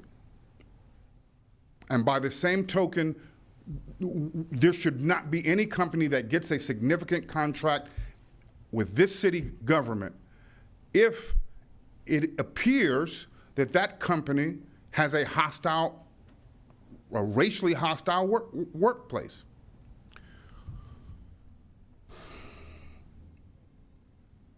This will enable the city leaders and negotiators to be aware of any negative issues that would warrant pause or disqualification, and by the same token, any positive factors that would warrant consideration. A racial equity and diversity assessment is not just a punitive measure, but it also provides the opportunity for us to learn about positive practices. This would also allow the city to advance equity and avoid doing business with entities that maintain the status quo of structural inequity and systemic racism. The city must also require an equity investment statement that allows potential contract recipients to discuss the equity investments that they will make in addition to fulfilling the requirements of the contract. In other words, this city was founded in 1797, and from 1797 to 2023, we have had companies do business with this city in inequitable ways that promote white supremacy and racial hostility and have had a deleterious impact on the creation of wealth in black communities. And so, today can be a turning point where from this day forward, every business that does business with the city attempts to chip away at the mountain of inequity that has been created by, in addition to fulfilling their contractual obligations, they also use their resources to create equity in Baltimore as a show of appreciation for the privilege of doing business with the city. Black leaders. I was so proud when the three of you all sat down. We have a black comptroller, we have a black council president, we have a black mayor. That is amazing. But it requires you all to use these positions to actually help black people. The greatest issue in Baltimore, and we have a lot of very pressing issues, but there is a direct line from all of the other very pressing issues to the issue of inequity and racism. It is why our city is the way it is. It is why this city sends so many people to Maryland correctional facilities, and we are overrepresented in those correctional facilities, even though the government has a responsibility to educate children and equip them with the skills to succeed in society. We fail these kids, and then, on top of failing them, we send them to jail. It doesn't make any sense, and that is racism. That is, by definition, what structural inequity or systemic racism is. My second point, and this is related directly to this contract with BGE. Where there is smoke, there is fire. Please, and I will leave it to you all to do the political wrangling and the legal wrangling to decide whether or not the vote 2 weeks ago is valid or a vote in the future is valid. That is inconsequential to me and to the citizens of Baltimore and to Lady Justice. What is consequential is that you all pause this deal, whether it's signed or not, pause it, until BGE can demonstrate in an authentic way that they have a commitment to eliminating white supremacy in their ranks.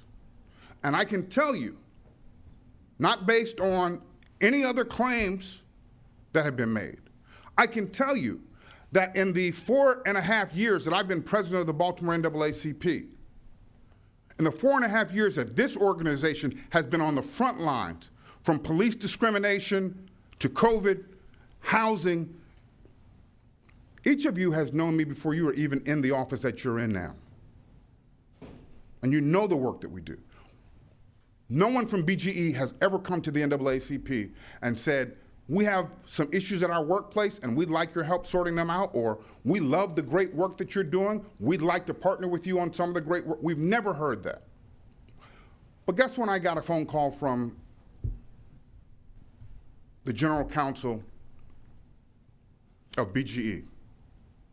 David Ralph called me after our press conference, where we stood and raised publicly our concerns that there is a hostile workplace at BGE, a racially hostile workplace at BGE. And the impact of that phone call and the voice message that was left, and then the subsequent text message that was sent to me, was that the general counsel of BGE, David Ralph, was trying to intimidate and bully me because we said we've been made aware that there are allegations of racism at BGE. Now, I said when there's smoke, there's fire. One of the allegations is that people who work at BGE, when they report racism, they face retaliation. I have not investigated that. I have received that complaint. I have made the public aware of that complaint. But what I do know is the second that I said something about it, I got a message from not from somebody, from the general counsel at BGE saying to me, I'm disappointed, and what you've done, the inference was that making the statements that we made would damage any future relationship that the NAACP could have with BGE. If they'll do that to me and the NAACP, there's no question in my mind that they will do that to people who work for them. And it is a significant problem when you have an organization that is accused of racism calling the NAACP and saying all you did was parrot the words, or as he said, wholesale adopt the words of an attorney that BGE has called an opportunistic attorney, as if to say, one, that the NAACP cannot identify racism when it sees it. There is no company in America that is qualified to police itself about racism in its ranks if it has the audacity to tell the NAACP that it cannot form an independent assessment of whether or not racism exists. Secondly, it is more than ironic that an individual who's worked in the city solicitor's office, the office that negotiated deals around this conduit system with BGE in years past, then leaves this office and goes and works for BGE and then calls other attorneys opportunistic. There's significant issues here. And until you all can get a full hearing from BGE about what they're doing and what they plan to do to remediate racism, I don't think that you're actually operating in the best interest of the citizens of Baltimore. The United States government would never buy oil from Russia because it's cheap or convenient. And by the same token, the city of Baltimore shouldn't do business with companies that permit racial hostility to perpetuate in their organizations. And I'll close with this one word. Many of us saw the movie Django. And in the movie Django, I would argue the most powerful person on the plantation was a man named Stephen. Stephen was my complexion. He had pretty white hair like me too. And Stephen hated black people. Stephen operated in the interests of white supremacy, even though he was a black man. And I raise this point because from this day forward, none of us should ever be confused about whether a black person in a high place at a corporation with a history of white supremacy, a history of racism, can continue to operate in the interest of white supremacy. If nothing else, it appears to me that some black executives are overcome with their own arrogance. And that own arrogance causes them to believe that because they are in the place that they are in, racism cannot operate, because of course they won't tolerate it. But as I told David Ralph on Thursday of last week, when I gave him the courtesy of an hour-long meeting directly before our press conference, Barack Obama was the first black president of these whole United States. He was, in fact, the CEO of the United States, the commander-in-chief of the U.S. Armed Forces. And I am certain that when the Honorable Barack Hussein Obama came into office, he said, "I will not tolerate racism anywhere in this United States government." And I can also guarantee you that every day after he said that, there were incidences of white supremacy in the U.S. Armed Forces and in the United States government. And I can guarantee you that Barack Obama did not take offense when the NAACP and other organizations called out that racism throughout the United States government. So I thank you, Mr. Chairman, Mr. Comptroller, Mr. Mayor, and all of the associated leaders here today. I hope beyond hope, that you all will work with the NAACP and use the great amount of power that you have to actually create equity in this city and defer from operating with a business as usual attitude. God bless you, and I bid you a good day. At this point, are there any additional public? I see Mr. Williams, Mr. Washington, I'm sorry, Mr. Washington. Thank you, Mr. President, members of the board. My name is Charles Washington. I'm the Vice President of Governmental and External Affairs for BGE. I came here to speak specifically about the deal, but I can't start that before addressing Mr. Little's comments. I have the greatest respect for Mr. Little and for the NAACP and the mission of that organization. BGE strongly condemns racism, white supremacy, and inequities, structural and all others, in all forms.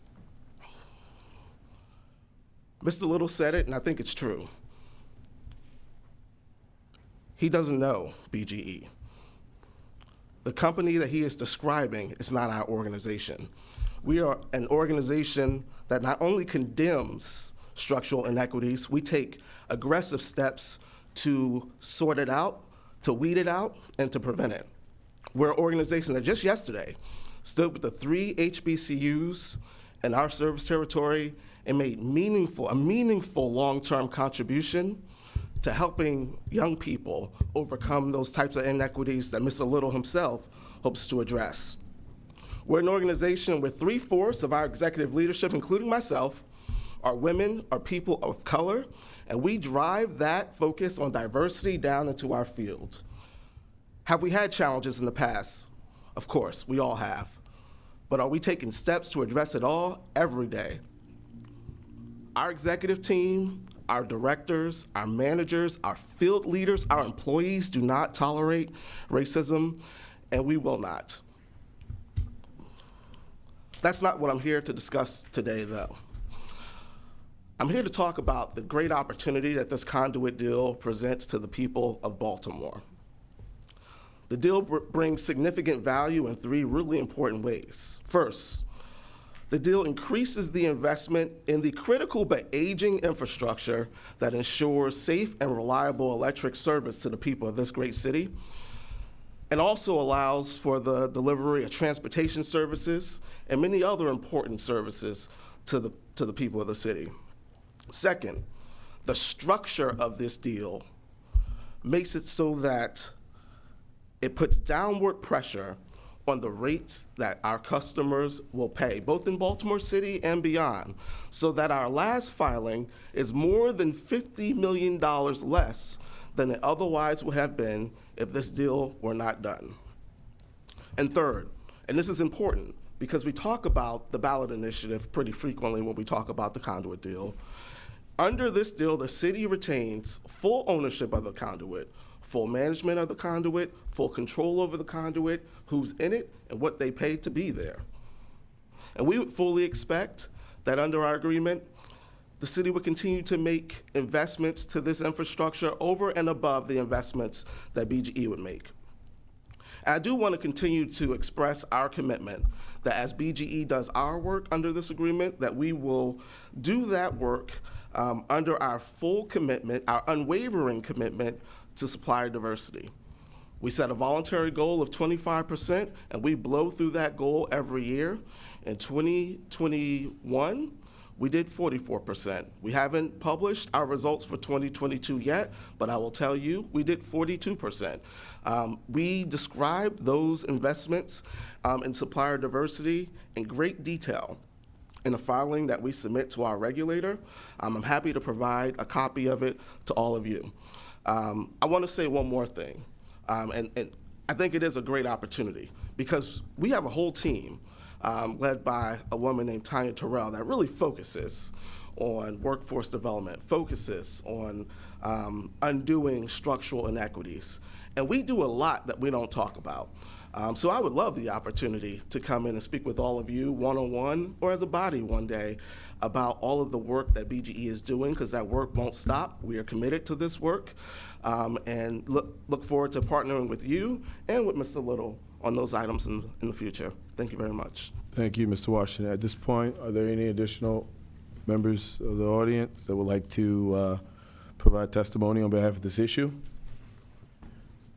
Hearing and seeing none, as there's no new business before the desk of the Baltimore Board of Estimates, this board will adjourn at this point. Our next regularly scheduled meeting will take place on Wednesday, March 15th at 9 a.m. I'd like to thank everyone for tuning in. Baltimore, please stay safe. We absolutely love you.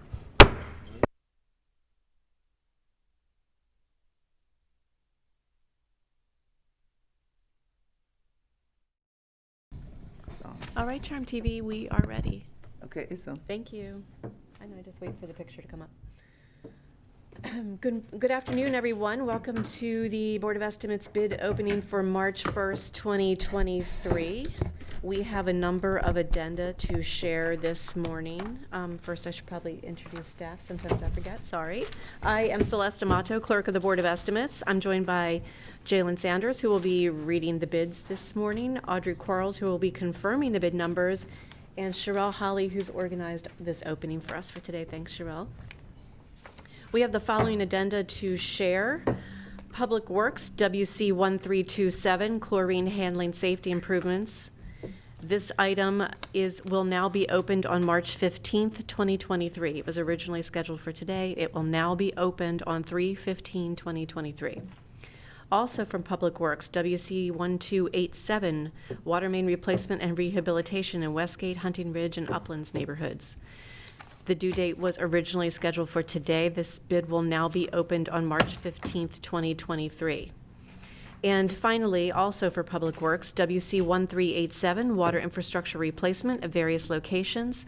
The previous due date was today, and it will now be opened on March 15th, 2023. We have 8 bids that will be opening today, and first up is a bid for the Bureau of Procurement. This is RFQ 000159, rental of various vehicles. I believe this is itemized, so we will not be reading a total because there won't be one. We will simply be letting you know who has provided the bid, and we'll be referring all of those to the agency for review. So we have received a bid from? We've received a bid from Acme Auto Leasing, LLC. Great. And we have an original. And any copies? 4 copies. Original plus 4. Okay. And we have received a bid from? The next one is Enterprise RAC Company of Baltimore, LLC. And we have an original. 2. Plus 2. Can you also, Audrey, let me know what that address is so I can record it? Oh, yes. The address, 701 Weedman Avenue. Weedman, W-I-E? W-E-D. Oh. M-A-N. Linthicum, Maryland. 21090. Got it. And next? Next, we have All Car Rental and Leasing, doing business as Next Car. Do you need the address? I have that one. Okay. Yeah, I think we probably just couldn't read the envelope address. We have an original. And 2. And 2. And I believe that was the final. Oh, I mean, original plus 3. 3? That was for All Car, correct? Okay, I'm going to read through the bidders one more time for our viewing audience. We have received bids for contract RFQ 000159, rental of various vehicles, and the bidders are as follows: Acme Auto Leasing LLC, All Car Rental and Leasing, doing business as Next Car, and Enterprise RAC Company of Baltimore LLC. Yes. Up next, for Bureau of Procurement, we have RFQ 000115, provide and deliver sexual health pharmaceutical products. And the first one we have is Nomi Health, Inc.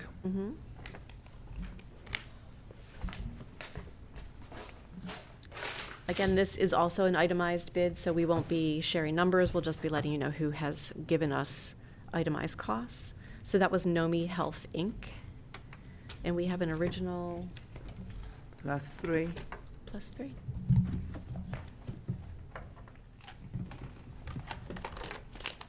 Okay, up next. Up next is, one moment, Klein's Tower Plaza, Inc. That's KLEIN''S, Tower Plaza, Inc. Got it. And we have an original and 3 copies. And up next? Up next is Grace International Services. And we have an original. Plus 3. Plus 3. And do we have any other bidders for that?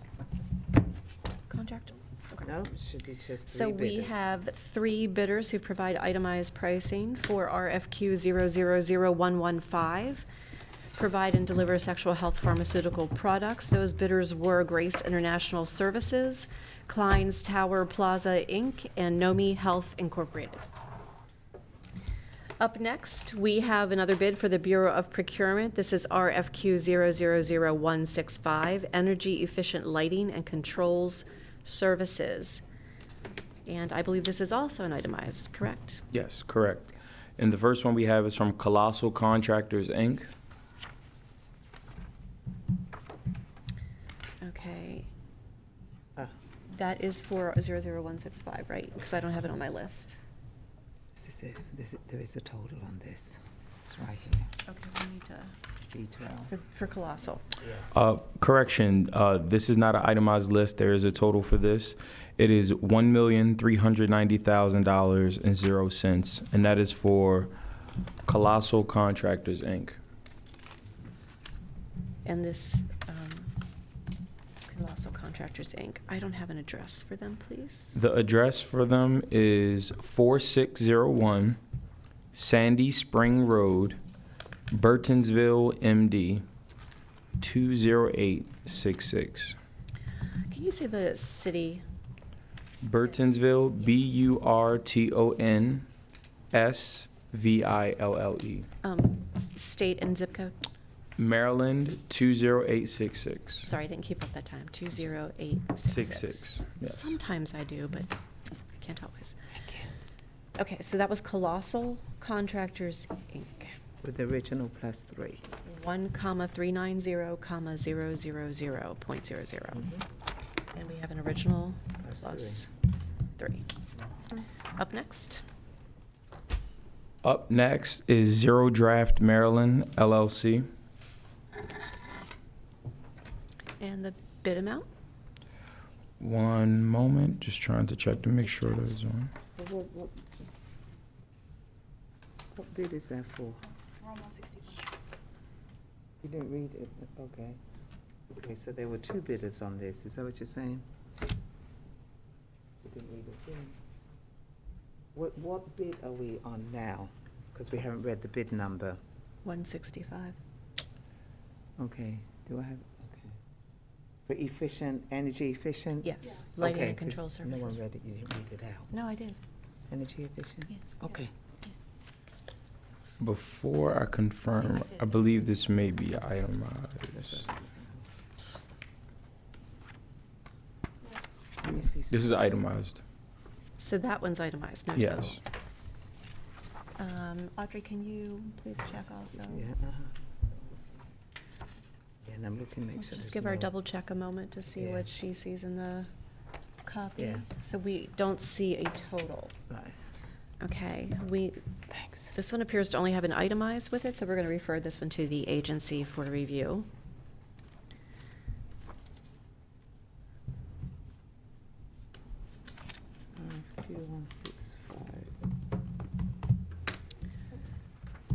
Okay, that was Zero Draft Maryland, correct?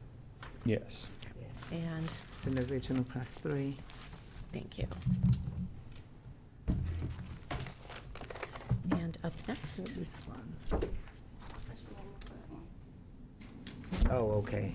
Thank you. Plexus Group. Up next is Plexus. Plexus Group, well, Plexus Installations, Inc. okay.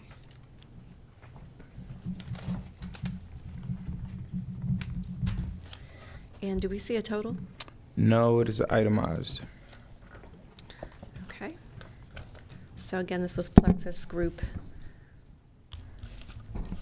also known as Plexus Installations, Inc., and we do not have a total, only itemized, so this will be referred to the agency as well. Thank you. So that's an original plus 3. Just one second.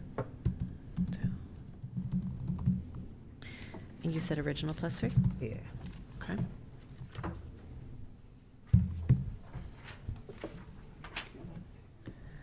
And do we have any other bidders for 000165? Nope. Just those those two. I'm looking for everybody to Yeah. reassure me. Yeah. Thank you. That was RFQ 000165, Energy Efficient Lighting and Control Services. We had 3 bidders for that item. Not all provided totals, all did provide itemized costing, so all 3 will be referred to the agency for a final review. But the bidders were Zero Draft Maryland, Plexus Group / Plexus Installations, Inc., and Colossal Contractors, Inc. Okay. Up next, we have another bid for the Bureau of Procurement, contract number RFQ 000164, maintenance and repairs for historic plaster. And the first bidder we have is Brown's Enterprises, Inc., doing business as Brown's Communications. And Okay, hold on just one second, because I need to type that one. Brown's Enterprises, Inc., Inc. And the doing address, business please? as Brown's Communications. Oh. Okay. And the bid price is $274,631.25. I'm sorry, hold on just one second. I don't have the address for that one. I'd like to enter it. The address for that is 10955 Golden West Drive, Suite D, Hunt Valley, Maryland, 21031. Okay, and this does have a lump sum, correct? Yes. And that is? $274,631.25. Okay, let me read that number back. That is 274,631.25? Yes. And that was Brown's Enterprises, Inc.? I don't have that. That's why I was going to ask the question. Can you read the RQ number? Because the RQ number I have 164. No, I have 189. So. Oh. Let's see what's Well- going on here. Well, This is for Browns, RQ 189. well, I'm on 164. Maintenance and repairs for historic plaster, correct? and this Sorry, one. folks, while we are double checking ourselves. This Where is 164?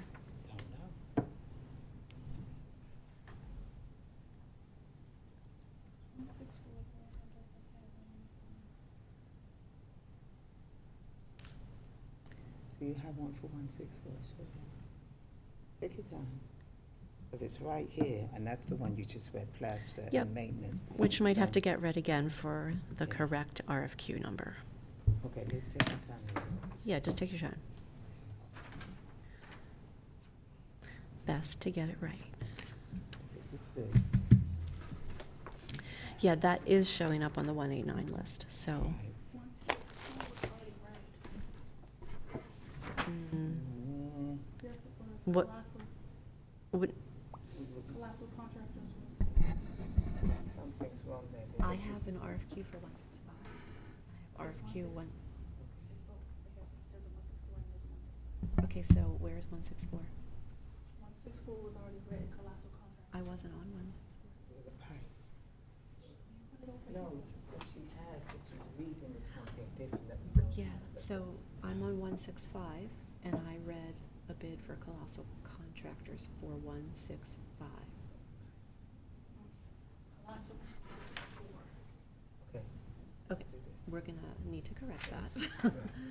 That explains why they were missing from the list. Okay. This number that we have in front of us is Okay. confused. I'm gonna straighten this out in just a second.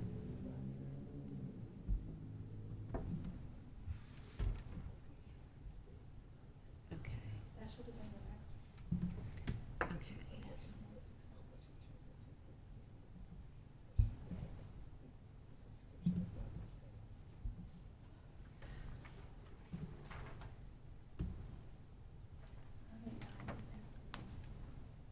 Okay. 165 is energy efficient lighting and controls. And Colossal Contractors did not bid on that. colossal contract. 164. So they did not bid on 165. Okay. All right. we need to make a correction so that folks aren't confused, because we were for a minute there. So I'm going to go back and repeat. One of the bids we opened, we actually attributed to the incorrect RFQ number. So let me fix this now. We have 2 bidders for RFQ 165. Those were Zero Draft Maryland and Plexus Group Plexus Installations. Those were both itemized bids and do not have a total, and therefore we're just sharing the names of the bidders, and they'll be referred to the agency for their review, of course. For RFQ 164, Colossal Contractors, Inc. is the only bidder, and their bid amount was $1,390,000.00. That was RFQ 164, Maintenance and Repairs of Historic Plaster, and the bidder was Colossal Contractors, Inc., $1,390,000, the only bidder. Correct? Yes. Okay. Now, we're going to move on to Bureau of Procurement RFQ 189. Yes. Okay. Managed services for 800 megahertz facilities. And I believe we have 2 bidders for this item. Okay. The first is Browns Enterprises, Inc., doing business as Browns Communications. Okay. And the number? And the number is $274,631.25. Okay. And Just did we need the have any address. copies? I actually have the address for that one, thank you. And we have an original and one. Okay, that bidder was Browns Enterprises, Inc., doing business as Browns Communication. And they have bid $274,631.25. Okay. The next one is Motorola Solutions, Inc. Okay. And the amount is $825,891.12. And 12 cents. And we have an original. Original +1. Thank you. Okay, I'm going to read that number back. That was 825,891.12. Okay. That bidder was Motorola Solutions, Inc., $825,891.12. And these were only 2 bids.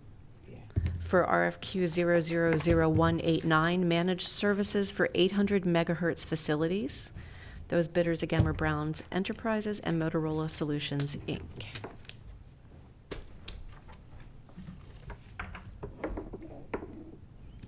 Up next, we have a bid for, I believe this is procurement again, right? For Bureau of Procurement? Something's wrong with that field. I can't fill it out. The contract number is RFQ 000104, and it is for cleaning and restoration of commercial HVAC systems. Okay. And the first one up is Environmental Cleaning Services, CO, aka Interior Maintenance Company. And one moment, I'm just trying to confirm an amount. Okay. Were those, that acronym is part of the name, right? What was it again? Also known as. Oh, I thought you said a letter before that. Okay, never mind, I misheard. Yeah, Environmental Cleaning Services Company, aka Interior Maintenance Company. Interior Maintenance. Okay, sorry, I just misheard. Interior Maintenance. And the total contract amount should be $1,200,000.00. Okay, I'm going to repeat that number back. 1,200,000.00. Yes. What Okay. page do you have that? Because it's not on there. That's after you go on this page. When you go to B33, they totaled the amount. What page? The very last one, they totaled the amount of those 2. What page down the bottom? Is it B1? B33. That's what I'm looking for. And I can read the number again to verify. Okay. Okay, 1,200,000.00. If you look at B21. Wait, is that not? I'm not sure that's the total, Jalen. MBE. This is. Oh, the no, MBE. that's Apologies, folks, that is not a total. That was actually a number that's part of a different part of the application. Right, that's what you read, page 21. So then It's itemized. This is an itemized. That is not the total submitted. This is an itemized bid. Apologies, folks. That is environmental cleaning services / interior maintenance. This is an itemized bid and will be referred to the agency for review. And I believe that is the only bidder, correct? Original plus 3. We have an original plus 3. Environmental cleaning services, interior maintenance was the only bidder for RFQ 000104, cleaning and restoration of commercial HVAC systems.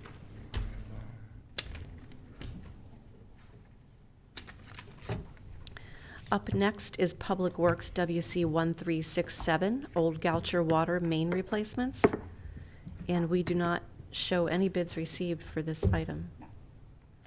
So again, that was WC 1367, Old Goucher Water Main Replacements, no bids received. And our final bid today is contract TR 23005, reconstruction of alleys citywide. And I believe we have 3 bidders, and this should be a lump sum. So the first is LF Mahoney Inc. And it is for $1,413,755.00. That amount was 1,413,755.00. Yes, and there's a bid bond. So original plus 1. Thank you.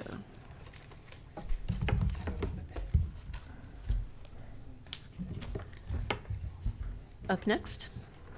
Up next is Santos Construction Company, Inc. And that is for $1,338,975.00. Okay, that number is 1,338,975.00. Yes, and there's a bid bond.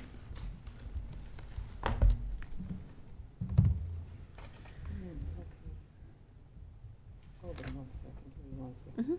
You want me to read that number again? No, I'm looking at the addresses, hold on. So here they have 202 Long Creek. Here they have something else. They have 5711 Woodcliff Road. On their bond. Yeah. Okay, but the amount is 1,338,975. Okay, that's what I have. Okay, that bidder was Santos Construction Company, $1,338,975. And I'll read through them all one more time before we finish. Up next. Up next is J Villa Construction, Inc. And the amount is $1,445,000.00. Okay, let me repeat that back. 1,445,000.00. Yes, and there's a bid bond. Thanks, Jalen. And I think we have an original plus 1 since that is how capital usually rolls. Okay. Okay, I'm going to go ahead and read through those bidders one more time for folks who are listening in. We have a bid from Santos Construction Company, Inc. for $1,338,975. We have a bid from J Villa Construction, Inc. for $1,445,000.00, and a bid from LF Mahoney, Inc. for $1,413,755. And I believe that was our final bid. So that was our final bid for TR 23005 for the Department of Transportation, reconstruction of alleys citywide. And that concludes our bid opening for today. Our detailed results will be posted on the Comptroller's website, generally by close of business, if not sooner. Thank you all for tuning in. Our next bid opening is March 15th, 2023 at noon. Thanks, everyone.